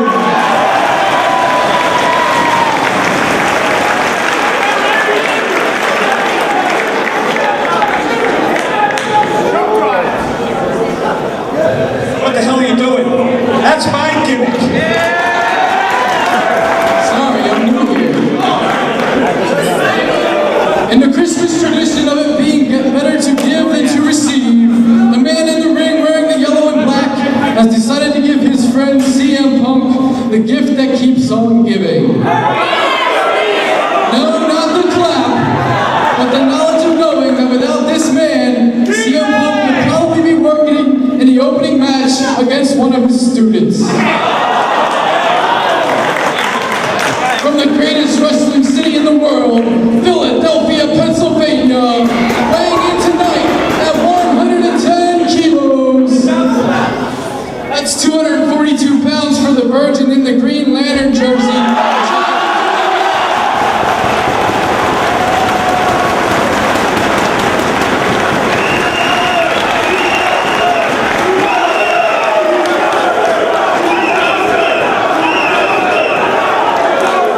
He is the future Ring of Honor World Champion, a member of the Extreme Horsemen, the King of Kings, and the fucking God of professional wrestling, Steve Corino!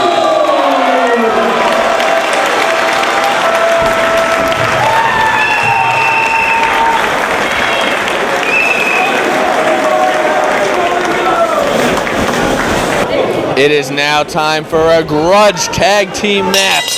CM Punk, the leader of the Second City Saints, his war against Generation Next rages on right here, and Steve Corino is returning to ROH to be his tag team partner.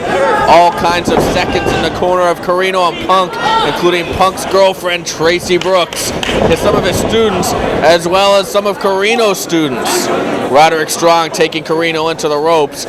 Strong teaming up with Alex Shelley. Alex Shelley, the leader of Generation Next, making his return to ROH tonight. Generation Next. They formed in May of this year at the Generation Next show. Since that time, they have caused nothing but mayhem in ROH. They have tried to make their name at everyone's expense, including CM Punk and the Second City Saints. Right now, CM Punk and Steve Corino trying to put a stop to that. Strong locking up with Corino. Generation Next really set some standards for tag team matches in 2004. Too many great tag team matches to list. Big shoulder block, neither going down. If you look on an ROH lineup page or one of our home releases or DVD lineups and you see Generation Next in a tag team match, you know that you're going to see innovative tag team wrestling at its best. Corino, the veteran, one-upping Roderick Strong right there. Steve Corino returned to Ring of Honor in surprise fashion at Glory by Honor 3 in September to help his friend CM Punk. We have an exchange of forearms.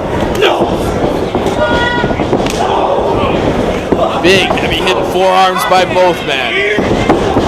Strong avoids the boot. Comes down with the headlock on Corino. Steve Corino, of course, is famous in ROH for his feud against Homicide in 2003. Bitter friends, stiffer enemies, the match of the year, Bloodbath. And then, of course, the last match Steve Corino wrestled in ROH at War of the Wire back on Thanksgiving weekend in 2003. Alex Shelley now tagging in. Shoulder block to Corino. It's great to have Steve Corino back here in ROH. Right now, Shelley taking it to Corino. Corino and Punk have a rather odd friendship. I don't quite know how to describe it. As Corino tags out to Punk. Punk in for the first time. Takes the arm and wrenches it on Alex Shelley. Tags right back out to Corino. Oddly enough, and now Shelley taking the arm of Corino. Shoulder block down goes Corino. Oh, and he just blew snot on him. That's insulting. Corino with a deep arm drag, and he's yelling Steamboat before giving it. Tag goes out to Punk once again. Punk grabbing the arm, wrenching it in.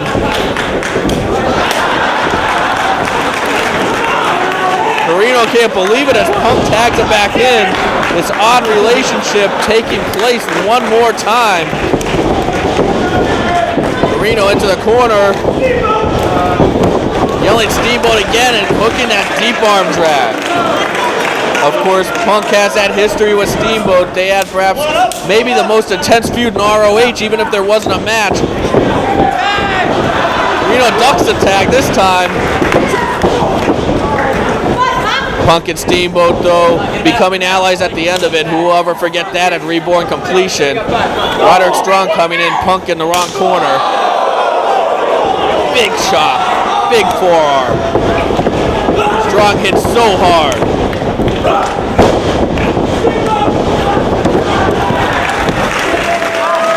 Punk with a Steamboat of his own, and he looks at Corino. Of course, if you saw Empire State Showdown back in October of 2003, you saw the one-upmanship these two try to pull on each other. As that was just one of the most, I don't even know how to describe that segment that we saw when Punk and Corino went to that 20-minute draw with the ring entrances and everything that happened after the ring. Punk telling Corino to go up, Corino refusing.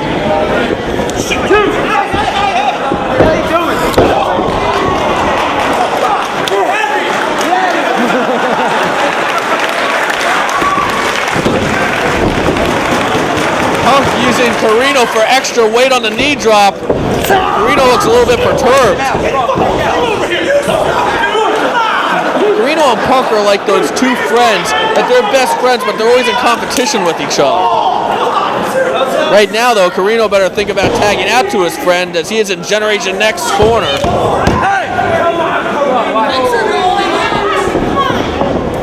What's Shelley gonna do? Shelley has so many weapons. He twists that arm. Corino a thumb to the eye. Tags in Punk. Punk Both men whipping Shelley corner to corner. Oh, and they hit heads.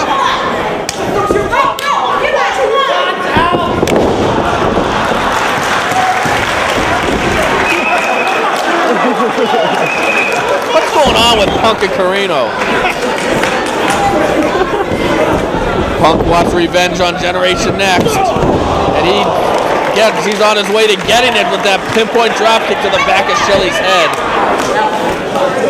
Of course, 2004 was an incredible year for CM Punk with a big kick there.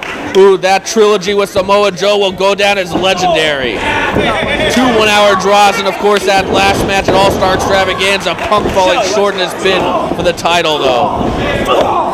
A 5-star match on October 16th at Joe vs. Punk 2. Those matches will be talked about and analyzed for years and years to come. Big chop exchange. You know, Punk would love to put Generation Next behind him and start focusing on the world title going into 2005. Reversal, sunset flip. Shelley not even allowing the pin to take place. Drop, chopping Carino, drawing him into the ring.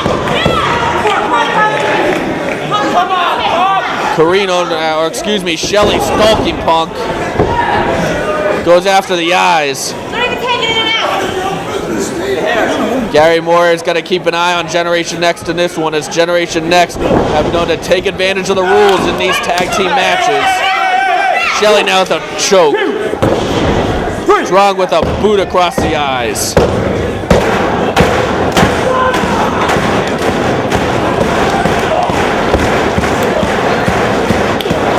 Punk firing back. Strong cuts him off with a drop kick. Tracy Brooks concerned at ringside. Cover. Very cocky cover. Looks like Strong's trying to play mind games with Carino. What a feather in the cap of Generation Next it would be if they could defeat a veteran like Steve Carino. Strong now unleashing on Punk. A quick tag comes into Shelley. Shelley's the one who orchestrated, manipulated, put together Generation Next as he chokes Punk in the ropes. A pair of kicks by Roderick Strong. Now a simple choke. Gary Moore counting Strong, demanding he's out of the ring. Generation Next, they don't follow the code of honor. No respect for the code of honor. What's Shelley gonna do here? So many unique moves in his arsenal. Russian leg sweep. Right into a pinning combination. No, a submission. This one wrenches at the neck of Punk. He's also pulling back at the shoulder blades. Punk in a world of pain right now. Carino trying to break it up. Big kick by Strong. Punk's got to get out of this hold. We might have a tap here. Gary Moore, seeing if he wants to quit.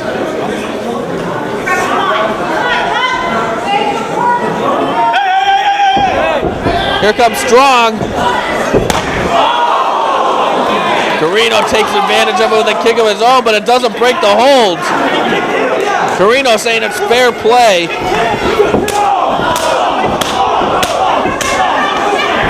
Meanwhile, Carino distracted the ref. Lions trying to get a number of kicks.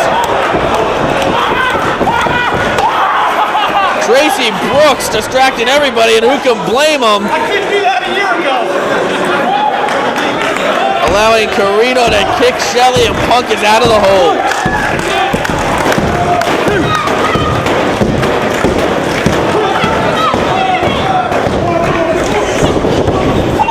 Shelley cutting off Punk, not allowing the tag.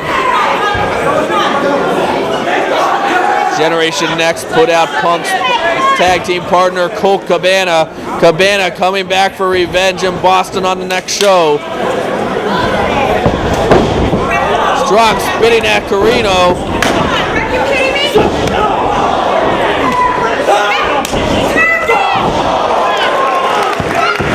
There's that innovative tag team work at Generation Next. Cover.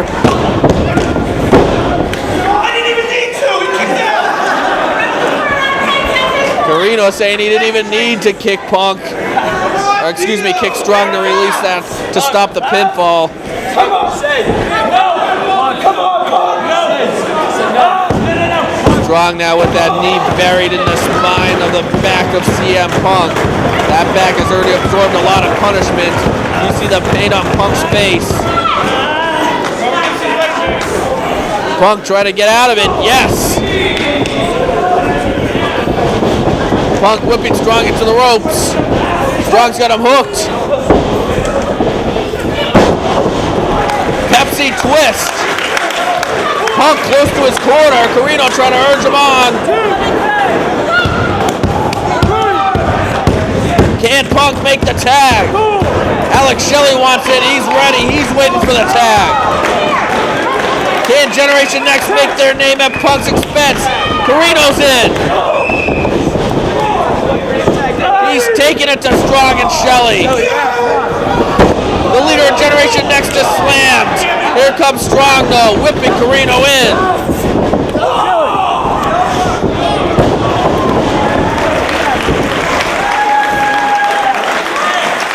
Stunner DDT combination.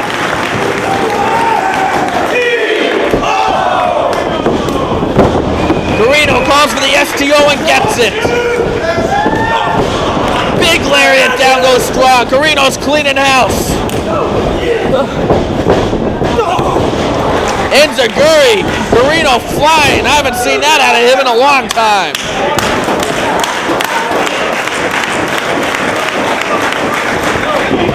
Carino charging in. The Messiah, the backbreaker, catches him for a 2 count. Gary Moore on top of the action, doing a good job keeping control in this one. Strong now. Snap bears Carino.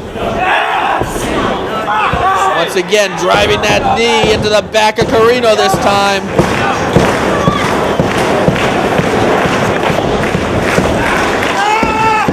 Strong trying to cinch in that submission. Very painful in the neck, not quite getting it. He still has that one leg there though. Carino's neck getting wrenched now. Strong though relinquishing the hold, not able to apply it the way that he wanted. Tags into Shelley. Big vertical suplex. Of course, this will be a huge night for another member of Generation Next, Austin Aries, as he is set to go for the world title later on. Samoa Joe looking to make it into 2005 with the belt, and the odds are probably in his favor. Shelley now, a unique submission on Carino. Takes him down. Lots of torque on the neck there. Punk coming in. Kick. He kicked the foot away of Shelley, but he might have caught Carino in the process. Carino yelling about his ear.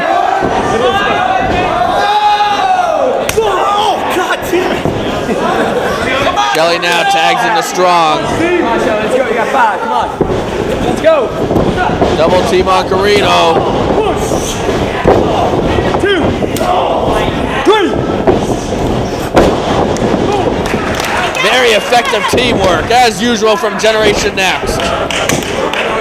So many great tag team matches this year, whether it was Jack Evans and Roderick Strong against Special K, or against Matt Stryker and John Walters in Chicago, whether it's 6-mans, like in Milwaukee. Shelley going up. Misses the frog splash. Carino needs the tag.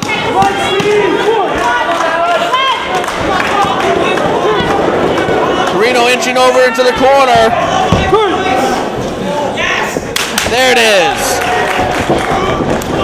Punk wisely knocking Strong off so he can't be a factor. Shakes off Shelley. Shelley now with the go behind. Punk with the go behind. Nice German. Holds on.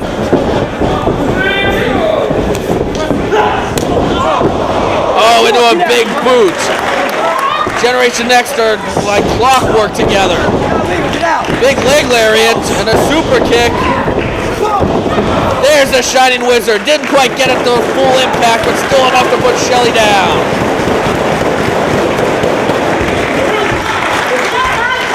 Ref Gary Moore here administering the count.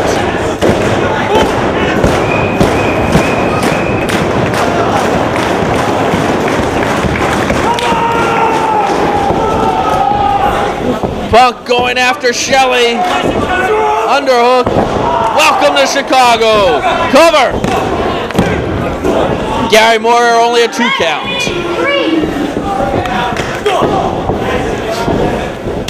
Mule kick connects. Enziguri.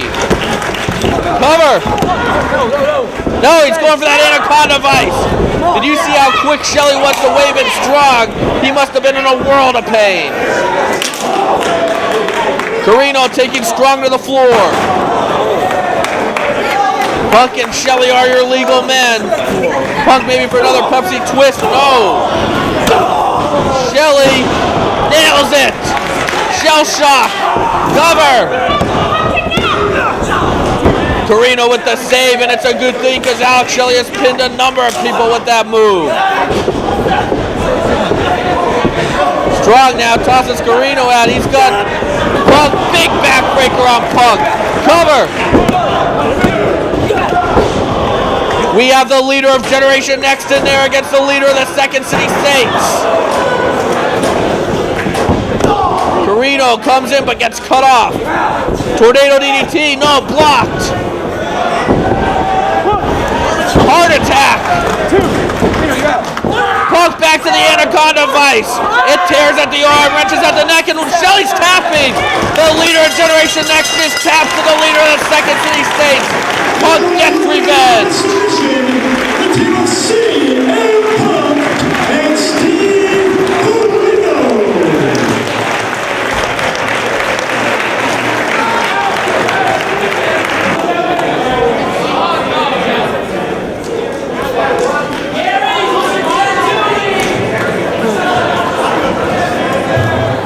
Good afternoon, guys. You know, Alex, 3 months ago, we sat in this very building, and we both looked at that camera, and we said, Samoa Joe, we're coming for your title. And that night you looked me in the eyes and you said, Austin Aries, no matter what happens, remember where your loyalties stand. Remember where your loyalties stand. And it's kind of funny because since you said that, you've been absent. You haven't been here. You've been taking care of more important things.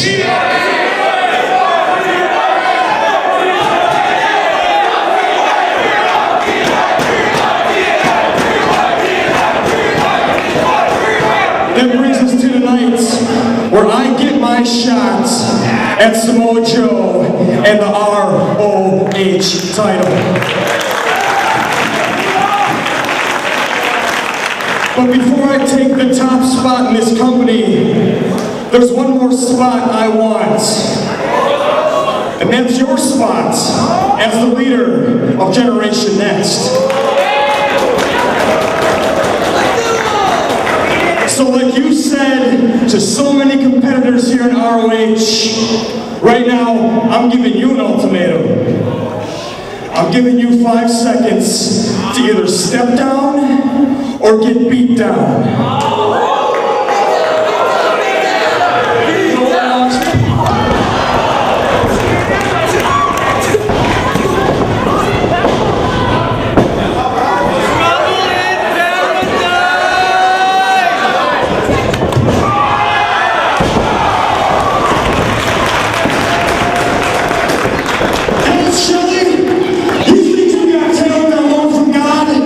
Well, I'm your personal Jesus, and tonight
We've waited since the second Ring of Honor show for this rematch. Loki showing how serious he is tonight, taking off the streetwear, squaring off against Bryan Danielson, both men all in black. Both men squaring off with each other. Of course, it was the first show. The era of honor begins. Bryan Danielson and Low-Ki and Christopher Daniels in that three-way. The match that put ROH on the map on the very first show. The second show, round robin challenge. Low-Ki, Bryan Danielson, one-on-one, 30-plus minutes with Ken Shamrock as your referee. Bryan Danielson victorious in that one. That match finished high in all the Match of the Year polls. We've waited since that time to see these two again. They did meet at Final Battle 2002 in a 45-minute draw in a four-way that also included Samoa Joe. You hear the crowd here.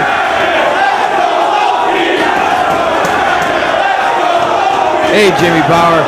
You know, I normally take my time and actually take my gear off after most of my matches, but I was making my way down here because I was excited to see this match, and I was a little dismayed because I saw Low-Ki take off his gangster pants, and now he's in his underwear. What gives? Low-Ki showing he's serious tonight, of course, still breaking the Code of Honor, which disgusts me because he was one of the men that made the Code of Honor what it was. His underwear disgusts me. I mean, that's what it is, right? I mean, Danielson came to the ring with ring gear, and Low-Ki came in pants. He took the pants off, and under the pants is underwear. All I know right now is that these two are really struggling against each other. Danielson trying to neutralize Ki by going to his head. Well, these are the two guys that made me a fan of Ring of Honor. I mean, I remember watching that first show and saying to myself, well, this is really a place I'd like to wrestle, but these guys really tore it up almost all over the country, and then, you know, they honed their skills here in Ring of Honor, and they made this a place to watch. They made this a place to wrestle. I was excited, looking forward to this match, almost more than the Samoa Joe Aries match that I'm going to definitely have my eye on later. There's a big difference between now and 2002, though, and that is the fact that in 2002, these two were competing for their love of the sport of professional wrestling. Now they are competing out of hatred. Low-Ki turning on Bryan Danielson after the Jushin Liger Samoa Joe tag team match at Weekend of Thunder Night 2. Since that time, Low-Ki was involved in that attack on Bryan Danielson at the last show, All-Star Extravaganza. Bryan Danielson suffering an injured left arm in that match, and I believe that injury is still lingering on him right now. And Bryan Danielson, what a year he had in 2004. 2003, we didn't see him too often in Ring of Honor. 2004, we were fortunate to have him on a number of shows. The results were those classics against Austin Aries, that 75-minute match against Aries at Testing the Limit. Bryan Danielson winning Survival of the Fittest, and a classic match with Austin Aries there. Bryan Danielson against Homicide. Bryan Danielson against Jack Evans. Bryan Danielson against UCM Punk at Reborn Stage 1. All classic matches. And that was a classic drop kick right in the tooth, knocking Low-Ki to the canvas. Last time in this building, Bryan Danielson fought Samoa Joe in a classic. Low-Ki, on the other hand, returned to Ring of Honor this year, and we saw a new side of Low-Ki, a side that I'm disgusted with. I once proudly referred to Low-Ki as the ROH legend for the fact that he was the first ROH champion, for the fact that he put ROH on the map for his legendary series of matches in 2002 against the likes of Amazing Red, AJ Styles, Bryan Danielson, and others. Now Low-Ki is out to destroy ROH and make a mockery of Ring of Honor. He hates Ring of Honor and the fans, and he is just here to antagonize us and cause trouble. Well, Low-Ki, you know, has got a bit of an attitude problem, yeah. He seems to think that Ring of Honor needs him, when clearly Ring of Honor doesn't need Low-Ki. Low-Ki needs Ring of Honor. Low-Ki is a superstar. You can't deny his ability. He is one of the best in the world today. Japanese stranglehold applied by Bryan Danielson. Low-Ki trying to keep his feet on the canvas underneath him. Low-Ki might have outsmarted himself on the last show when he tried to screw the fans, and then in the end he screwed himself out of that title shot, and as a result Austin Aries is getting that tonight. If he had any heart, it would be some, you know, it could be Samoa Joe, Low-Ki. You know, it's a match I know a lot of people are dying to see. But, you know, Low-Ki wanted to go home, I suppose. He didn't have what it took that night. Well, the fans wanted 5 more minutes with him and Austin Aries after they fought to that 20-minute draw at the last show. Loki said, if the fans want it, I'm not going to give it to him, and he walked out. As a result, Aries was awarded that title shot. That's probably why he took his pants off, too, because nobody wants to see him in his underwear. So, of course, since nobody wants to see it, he's got to go ahead and do it. Right now, both men being cautious with each other. Key delivers a big kick to Danielson. Little tit for tat. I mean, this is the first time either of these guys have been in the ring with each other in quite some time. Since 2002, since Final Battle 2002, that 4-way with Joe and Carino. It was a long 2 years. 50 some odd shows ago was that singles match between Bryan Danielson and Low-Ki. Not to mention all the international experience they've garnered. Low-Ki wrestling in Noah now. Bryan Danielson has many New Japan tours under his belt. Just trading kicks here. Both men blocking kicks. You're looking at perhaps the 2 fastest rising American stars in Japan right now. Danielson with a big European uppercut, staggers Low-Ki. And the hardest European uppercut in the business, not delivered by somebody named Dave Taylor. That thing hurts. Both men, Punk, I would say, are very cautious in this one so far. Well, it goes back to them being old rivals, but they haven't been in the ring for 2 years. So, I mean, the different things, Bryan Danielson's wrestled in Mexico. He's picked things up from there. He's picked things up from the New Japan dojo in LA and in Japan. Low-Ki switched gears, stopped wrestling for 0-1 and started wrestling in Noah. So, both men, although know each other very, very well, it's a case of they know each other, but they don't. Oh, Key biting the thumb of Danielson to break the hold. There's a good reason to be cautious. That is not something you would have seen out of Low-Ki in 2002. Well, Danielson also came to fight. I mean, you heard him at the beginning of this show. 1, 2, 3, 4, 5. He's going to mow through every single Rottweiler until he takes out Homicide. Power elbow by Key, connects, cover. 2 count only. What's kind of odd too is that Low-Ki sent Julius Smokes to the back. Julius Smokes has definitely been a factor in Low-Ki's matches this year as Key applies the nerve hold. Now takes the arm of Danielson. It looks like maybe now he's focusing on that left arm of Danielson. Well, we know it's hurt. Homicide accepting the best-of-5 series against Danielson, saying the first match will be a tap-out match. We're looking to have that one on January 15th of Boston, the first show of 2005. And Danielson might have just played right into the Rottweiler's plans. The mastermind of the Rottweiler, Homicide, the leader of the group, he's pretty much got his lackey in there, Low-Ki, taking it to Danielson. He could have told him, pick apart, go for it. They injured his arm at the last show, so it's going to be interesting to see right here if this is all part of Homicide's master plan. Danielson trying to protect that arm. There's something else, Punk, is that Homicide used that new arm submission on Josh Daniels earlier tonight. Lots of new arm submissions going around here in Ring of Honor. And now Homicide wants a tap-out match against Danielson. Definitely looks like we have some sort of plan here from the Rottweilers, and that Danielson walked right into it. Keep punishing that left arm of Bryan Danielson. The American Dragon is in trouble right now. Look at that. Kicking that rope. That'll knot up your bicep real quick. I mean, not to mention that your elbow is bent at such an ugly angle. Your shoulder's right exposed right there. I mean, that's not just rope. That's a steel cable, ladies and gentlemen. And I know you heard that before, and you might think it's cliche, but trust me, it hurts. Key relentless on his assault on that injured limb of Bryan Danielson. Real quick, we got to pay the bills.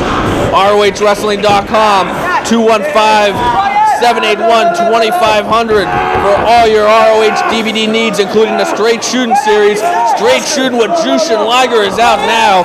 A one-of-a-kind shoot interview with the Japanese legend, plus more shoot interviews. The Straight Shooting series with Mick Foley, the Fantastics, the Midnight Express, Brad Armstrong, Mr. Fuji, and so many others. The new Secrets of the Ring series is out.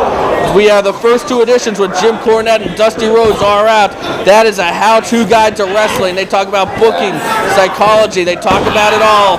Secrets of the Ring, now available, ROHWrestling.com.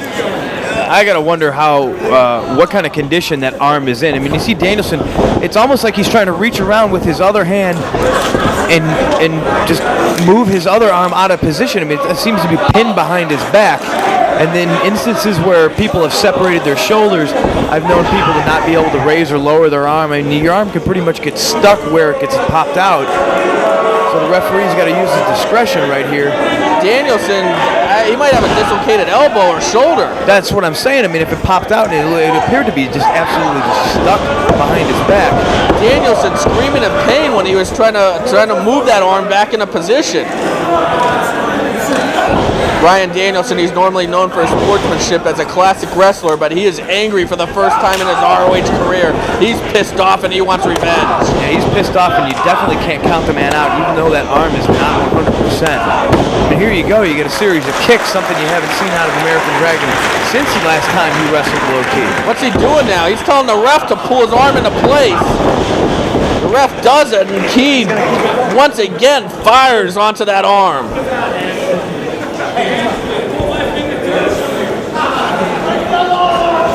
Ki now isolating the arm of Bryan Danielson, potentially dislocating the elbow or shoulder. Back suplex right in the arm, dropping all Bryan Danielson's weight on his own arm. Very smart maneuver by Low Ki. Ref Hansen seeing if Danielson wants to give. And once again, using the ropes as leverage, using the ropes to cause Bryan Danielson's arm more damage. I'm really surprised to see Ki out here alone. As the Rottweilers, they always travel in packs. They're never alone. You better believe those beady little white eyes of Devil's Son-in-Law are peering from behind that curtain. Reyes and Romero not here tonight as they have international obligations. Romero in Mexico, Reyes in Japan. Yeah, you know, the last time we didn't think Reyes or Romero were involved in anything, the lights went out in St. Paul. Oh, you're right about that, Punk. I don't trust these guys as far as I could throw them. And sure, I could throw Romero kind of far, but I still don't trust him. All of them shady individuals, all capable in the ring, which makes them that much more dangerous. Danielson, sunset flip, only one arm though. Ki double stomp right on the injured limb, cover. Danielson could easily pass out from the pain. Danielson now begging off to the corner, something you don't normally see from him. Ki's not going to give him any mercy. Well, he's definitely trying to put that other arm in front of Low Ki so he can at least block the damaged arm. Ki has no respect for the officials here, no respect for the code of honor. He's not going to listen to Hansen. Oh, kick right across the jaw of Danielson. Danielson might be out. Hansen checking on him. This match might be over.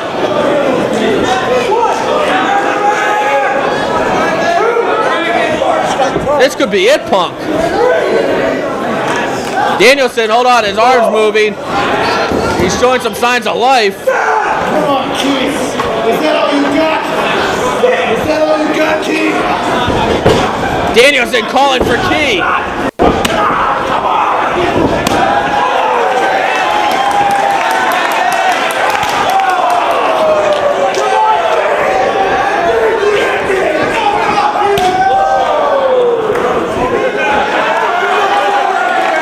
Adrenaline is flowing through Danielson, fueled by rage.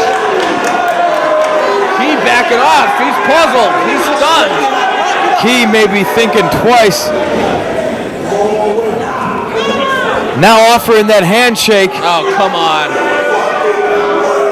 No one's going to buy that. Sorry, Low Ki. You done pissed off the dragon. Danielson with a knee right to the thigh or knee of Low Ki. He's going after the knee. Danielson showing Ki, if you're going to go after me and try to injure one of my limbs, I'm going to do the same to you.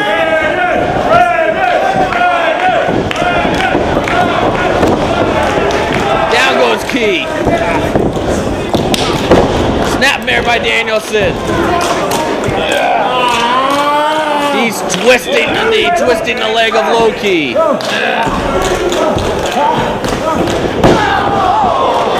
Stomps the Achilles tendon. Very dangerous. What's Danielson perhaps going for that surfboard? He's got one arm. He's got both arms. He's having a difficult time grasping with that left arm. He's stretching Key.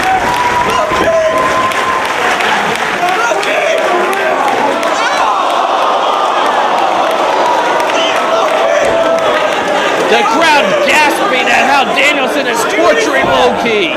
Bauer, Dragon just teabagged Low-Key. Danielson now. Now full surfboard.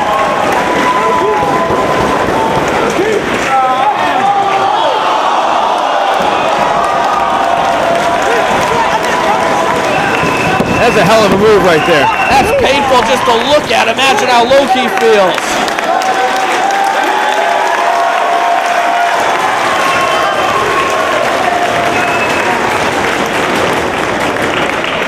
Danielson, though, maybe the adrenaline's wearing off as he's back to protecting that arm. Oh. Those strikes are like concrete. That could easily dislocate Low-Key's jaw. He's got a weak jaw. He had it broken. I know he had it broken over the last year. That's right. In Japan, he did suffer a broken jaw. Low-Key might have just saved himself, cutting off Danielson with that kick. Danielson out again? Now he's moving. Low-Key can knock you out with any one of his kicks. Definitely has educated feet if the rest of him isn't educated. He might have ended Jay Briscoe's career with one of those kicks in an unsportsmanlike act. We covered that at All-Star Extravaganza on that home release. Key going up. Danielson. Believe me, Bauer, I never forget that. I never forget the fact that he almost ended one of the Briscoes' career. I mean, we still don't know. The Briscoes are up in the air right now, and Low-Key's up in the air on the top rope. Danielson now going up, being the aggressor. Danielson likes to use a superplex, and obviously that's what he's going for right here. Can he get Key over? Yes.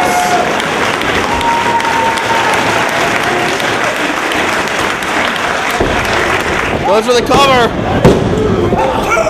It's going to take more than that to defeat Low-Key. He was the first ROH champion for a reason. Dragon's still fired up. He's still protecting that arm, though. He's going for that airplane spin. Key fighting out of it. Dragon clutched by Key. He's beating a lot of men, and now Danielson's still going for the airplane spin. Interesting. Both men spill hard to the floor. Danielson land on that shoulder. It's tough to tell from my vantage point right here, Punk. Both men definitely feeling the effects of this grueling match. Low-Key is dizzy. He's all over the place. Let's go, Low-Key! Let's go,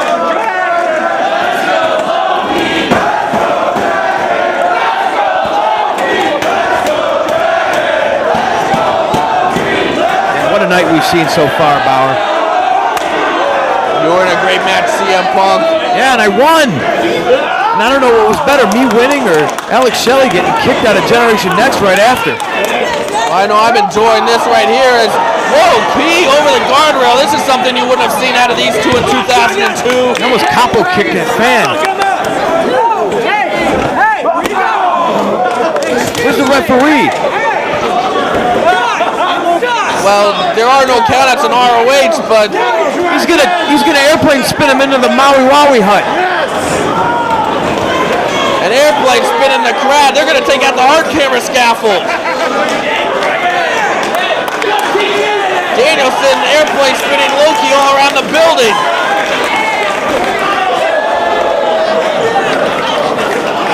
Both men down.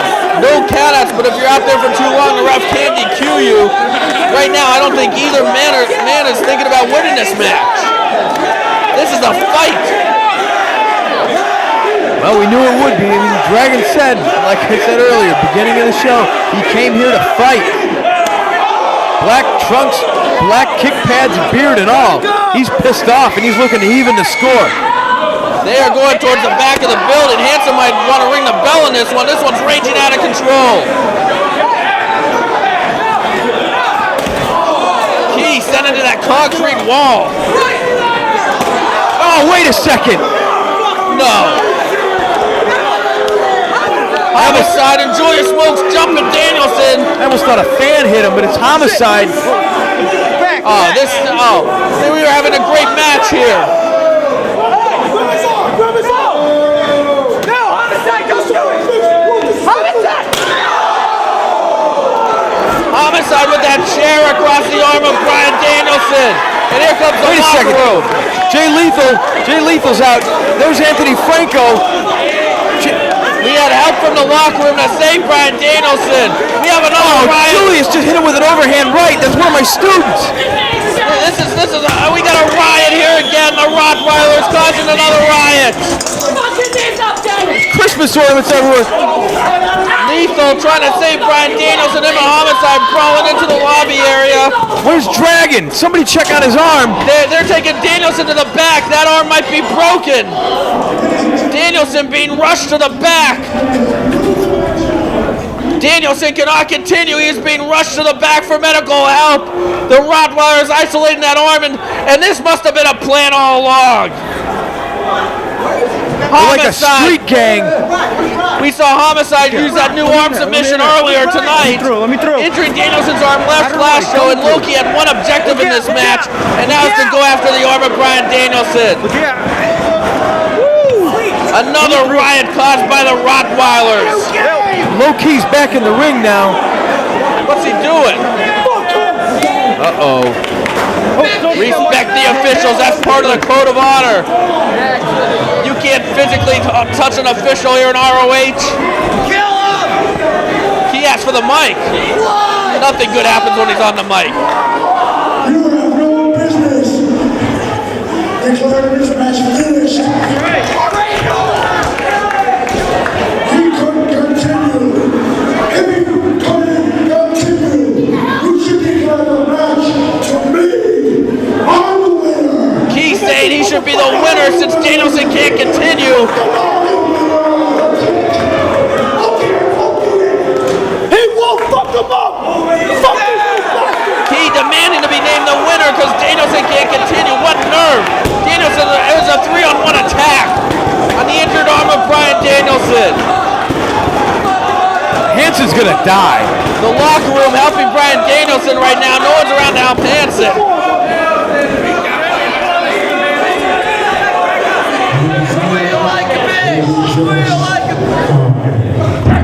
He just punched Hanson! You can't assault the officials! Key just crossed the line! Key has broken the code of honor and hit Hanson! What's he doing? He's got a belt! I sure hope Hanson's got good insurance. Key's gonna murder Hanson! He's gonna kill him! He's strangling the life out of Hanson! The Rottweilers have crossed the line. Loki has crossed the line. First they injure Bryan Danielson. Someone's gonna help Hanson or he's gonna die. Let's get out of here. Breaking news. AJ Styles has demanded to return to ROH to fight Jimmy Rave. NWA TNA has given him permission. AJ Styles will return for possibly one night only. February 25th, Dayton, Ohio. ROHWrestling.com for all the details. AJ Styles returns to ROH.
just like Ali did.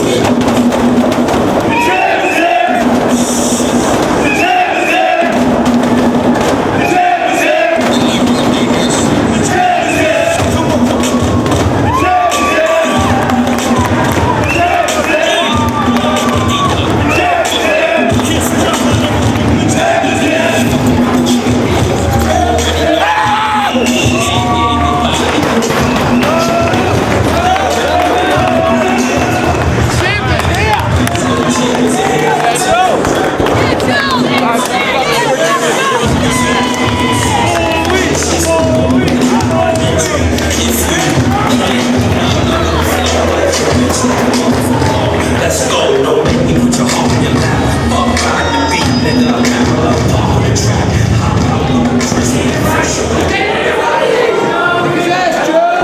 Introducing first to my left, the challenger, representing Generation Bags from Milwaukee, Wisconsin, weighing 202 pounds, Austin.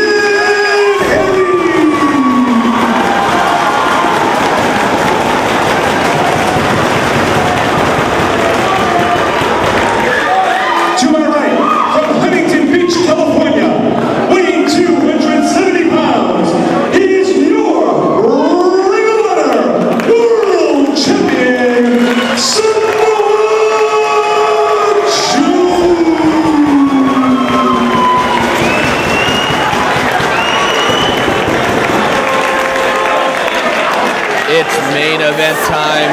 The ROH World title on the line. Samoa Joe defending it against Austin Aries. And Aries has come with a new attitude tonight. First, claiming the top spot in Generation Next, putting out Alex Shelley. That's definitely going to be something to keep an eye on. And who knows where Jack Evans stands on that. And now a new ring entrance. He is poised to give Joe a run for his money tonight. It was a year ago. Hold on, Punk, I'm sorry to cut you off. Did you see Austin Aries refusing the handshake, breaking the code of honor? And boy, I hate to see a title match start like that. What else is new? And here's something to change the pace. Here's a title match that starts off hot like this. I don't think anybody's ever really straight out of the gate jumped Joe like this. At least not in a long time. I can't recall the last time. Joe fighting back though, plants Aries. I mean, it's not the wisest decision in the world. I mean, I was the first one to come up with a strategy that worked against Joe, but I thought about doing that, but I certainly didn't go through with it, and this is exactly why. It's like running into a Volkswagen. Samoa Joe quickly stopping Austin Aries' momentum. Snap bears Aries over, slows things down, starts dictating and dominating the pace. You know, honestly, not to take anything away from Austin Aries, but I wouldn't be surprised if it was over right here. Samoa Joe has been ROH World Champion for 21 months. He's the one who made that title. Aries was lucky to snake that arm into the leg there of Joe and bridge that gap. Look at that, Aries gets out of it and then kind of bridges over and wrenches the knee of Samoa Joe. Well, we're right back down there at square one. Aries has got to start all over again. Can Samoa Joe make it to 2005? I think the bigger question is, can Samoa Joe make it to March with the world title? And that'll mark 2 years that he's held that belt. I mean, it's an accomplishment that he's held on to it this long. Joe applying the headlock, one of your favorite strategies. Of course, we're very familiar with that from your trilogy against Samoa Joe. You better believe Joe's going to come into this match with a lot of tricks that he probably adopted or at least adapted from our trilogy. Definitely. I mean, I know in my match, I mean, you see me throw a lot more strikes because I've learned from wrestling Joe. So it's going to be interesting to see how Joe combats the explosiveness of Austin Aries. Austin Aries with Roderick Strong in his corner. Roderick Strong siding with Aries over Alex Shelley. And this is something unusual from Generation Next, is seeing somebody in their corner in big matches. Normally Generation Next goes it alone in the big matches for whatever reason. We haven't quite figured that out. But I guess we're looking at a new Generation Next here. Well, do you think that maybe Strong is out there just solely because they just gave Shelley the big old boot? Perhaps. I mean, Shelley's still here. He could be look looking at Joe for blocking revenge. the headlock. Could be looking for revenge. Yeah, you don't know with Alex Shelley. Joe blocking the headlock there, using his power. Once again blocking the headlock. Samoa Joe has his protege Jay Lethal in his corner. Big back suplex. So far, everything Aries is trying is not working. Austin Aries, a breakout performer in 2004. Many people think 2005 will be his year. Big chop and a big kick. Dodges the knee. Unleashes a kick of his own on Joe. He goes right back to that headlock. Austin Aries is a wrestling machine. He can strike, he can out-wrestle you, he can fly, he can brawl, he can do it all. He can't knock down the big man. Oh, he goes downstairs. I don't think that Austin Aries wants to try shoulder blocking Joe. He goes to the knee again. Joe teaching him a lesson. That's why Joe's been such a dominating champion. Joe slaps on that side headlock. Samoa Joe, he is at the top of everyone's MVP and Wrestler of the Year list for 2004. That trilogy against you, Punk, will be analyzed and no one will ever forget it for years and years and years. The Bryan Danielson match, the Homicide feud. What a year it was for Samoa Joe. We got to cap it off here as we got a crisscross. Capped off with a drop kick to the knee. Lots of momentum behind that drop kick as well. Aries using a lot of kicks. You don't usually see that out of Aries. Aries was in Japan, as he goes, was in California, and he did train at the New Japan LA Dojo this past week, which is Joe's home dojo. That's sort of like being in Japan. They got a rice cooker there. Aries targeting that knee. And you know what, Punk? I can't really recall anybody going after the legs of Samoa Joe. Matt Stryker did try it in Reborn Stage 2, though, and he wasn't too successful with it. American Dragon dismantled Joe's legs in this same building in the beginning of October, Midnight Express reunion, and he still came up on the short end of the stick. Yeah, you're right about that. People have gone after the legs, and it looks like Aries is adopting that strategy, and it is a good strategy, Punk. I mean, if you can take the big man's knees out, you're going to chop him down to size. Well, it's been done before, and it hasn't worked. The headlock's been done before by me, and it didn't work. Samoa Joe now, he's in obvious pain, though. You would like a rematch where I wasn't bleeding my guts out either. That'd be interesting to see. Once again goes downstairs and Joe collapses to the canvas. Samoa Joe has proved he can absorb a lot of punishment. What's Aries doing? A shin breaker, and he still has Joe trying to get him up again. Joe lowers his base and nails Aries with an enziguri. Great agility from the big man. Well, now we know his leg isn't too damaged. I mean, it sustained a couple of basement drop kicks, a couple of kicks.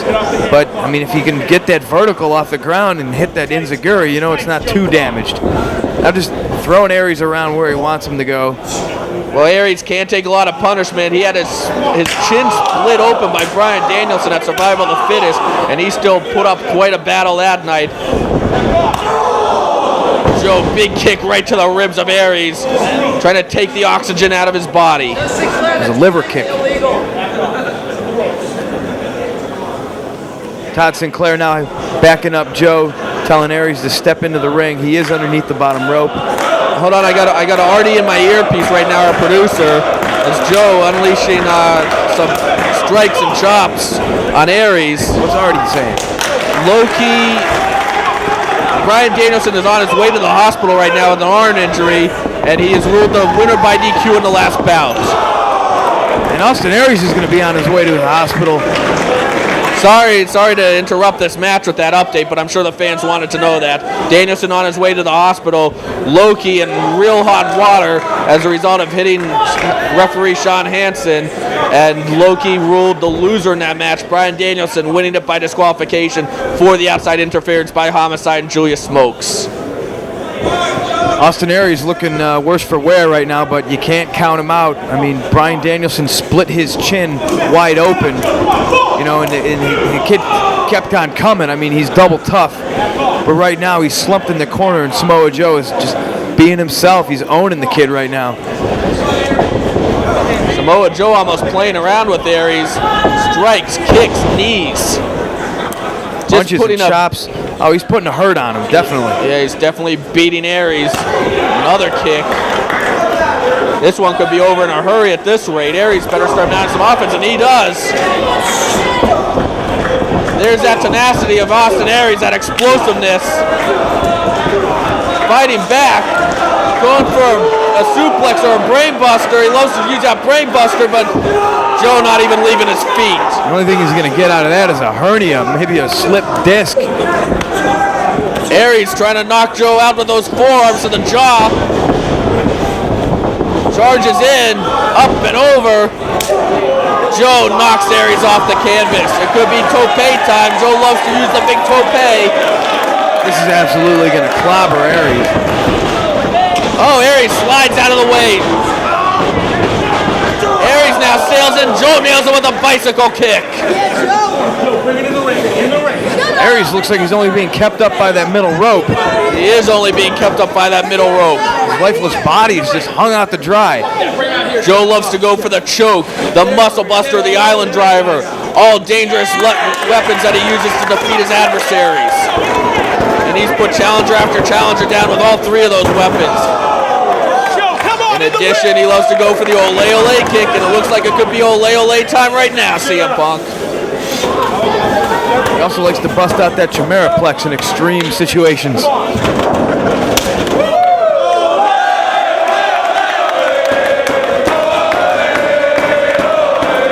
The fans Christmas caroling along as Austin Aries' face gets peeled off by Joe's boot. Why don't you describe to the people what that feels like if you felt the ole ole kick numerous times? Well, I've had to drain one of my ears because of it. Otherwise I wind up with that ugly cauliflower ear. Doesn't feel good, I tell you that much. It feels like a hot knife being scraped across your face. Honestly, it does. Samoa Joe going for another one. A lot of officials sent flying. They're scattering. They're getting the hell out of Dodge.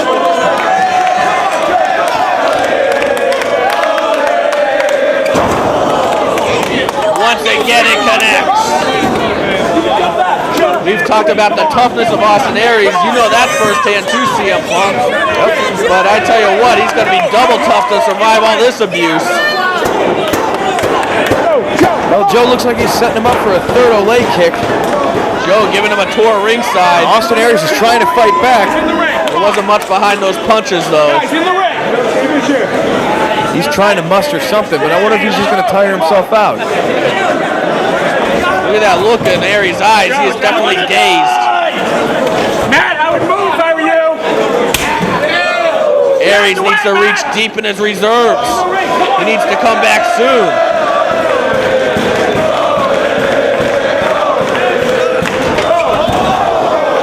Moves and saves himself. Joe, look at that. It looks like he's caught up on that guardrail. Maybe a little more damage to the knee. Aries still fighting back. Stops Joe on the floor. I don't like to give Aries a lot of credit, but what hard determination we're seeing right here with those elbows.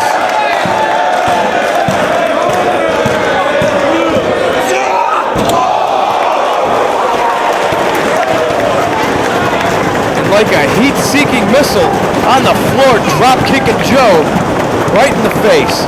There's that force. There's that velocity we've seen from Austin Aries.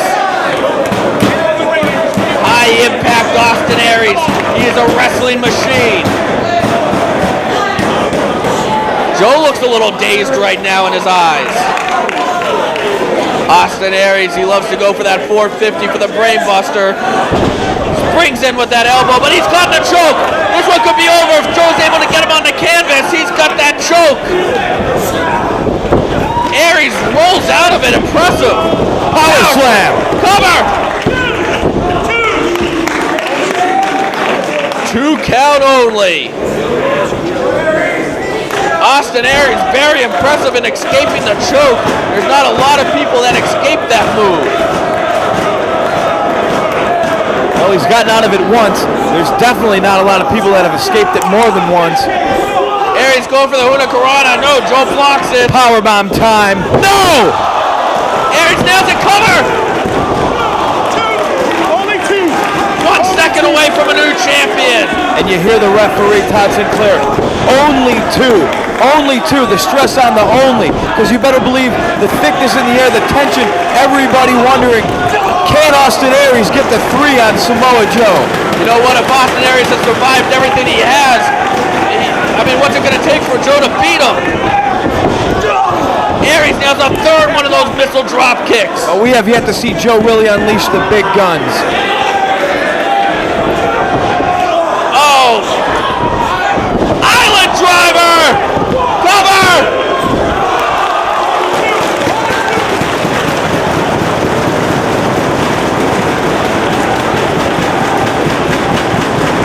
Austin Aries survives the Island driver. There's not a lot of guys that survive that move. Joe has to think about going for the muscle buster now.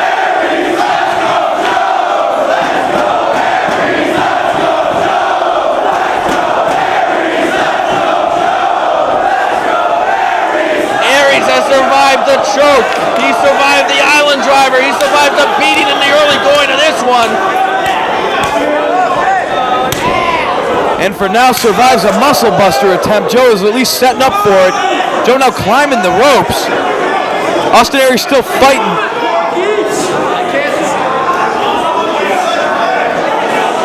Both men struggling. These two Iron Men put it all out in the early going. Joe's down. 450. Cover.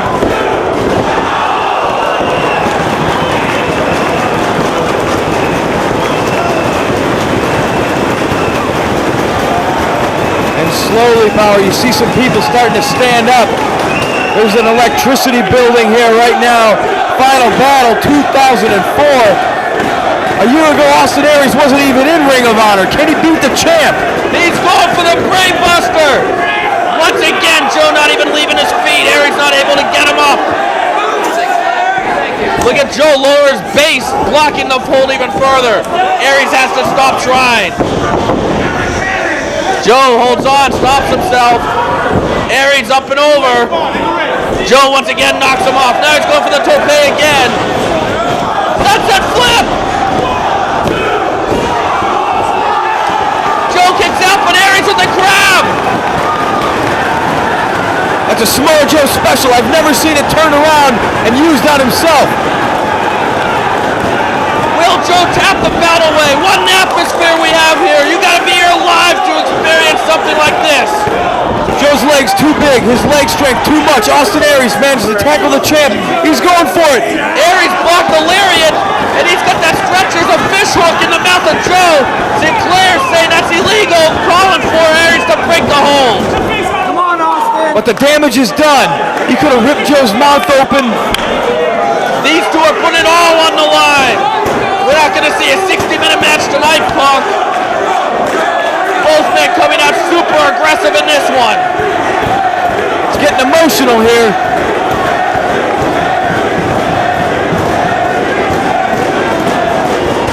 The tension's in the air. Aries going for that brain buster again. He's got to change his strategy. How's he going to get the big Samoan up for a brain buster? He hasn't even got him off his feet.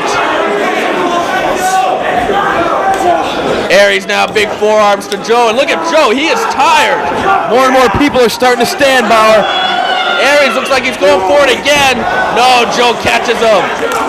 Oh. Joe unleashing the heavy artillery on Aries. I think he's going for the muscle buster, Punk. I think he could blow on Austin Aries right now and it'd be over. Look at Joe, though. Look at that look on his face. Roderick Strong screaming words of encouragement. Oh, here it comes. It's going to be all over. The muscle buster. Joe is going into 2005 as champion. Crucifix bomb.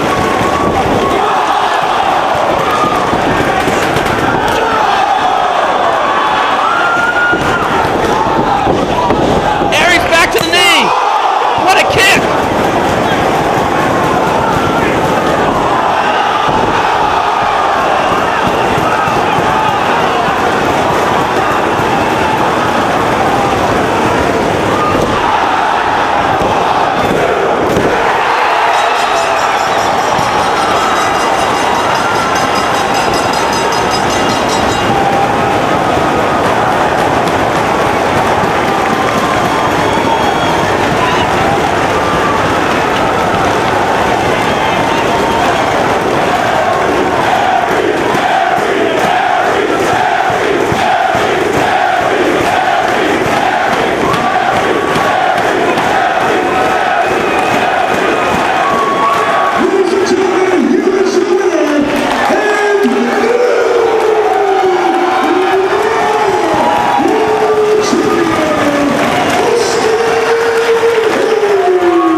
Joe's got the belt.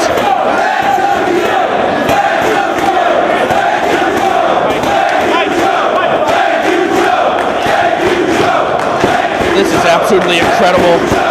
I wish all of you could be in the building right now.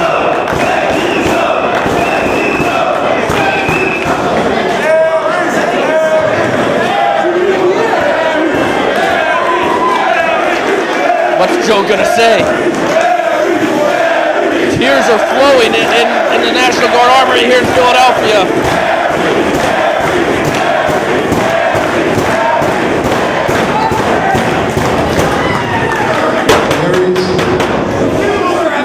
Before I give you this belt, before I hand over my blood, sweat, tears, heartache, and most of all, the biggest triumph I've ever had in my career.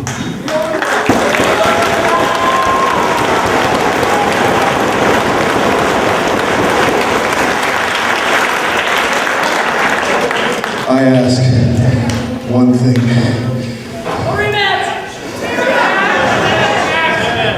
If you're gonna carry this belt, carry it like a champion. Carry it like you got self-respect. And most of all, carry it like you respect these people who pay and love this belt just as much.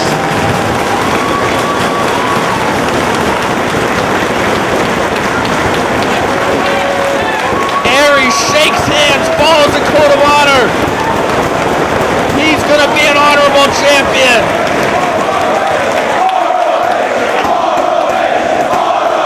What class by Samoa Joe.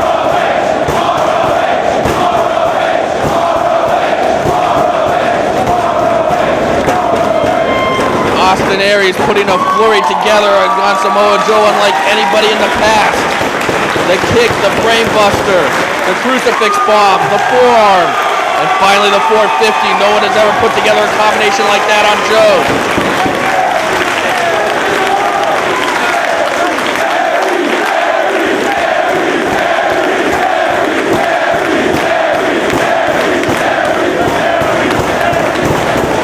Ring of Honor is entering 2005 with a new champion. There he is, Austin Aries.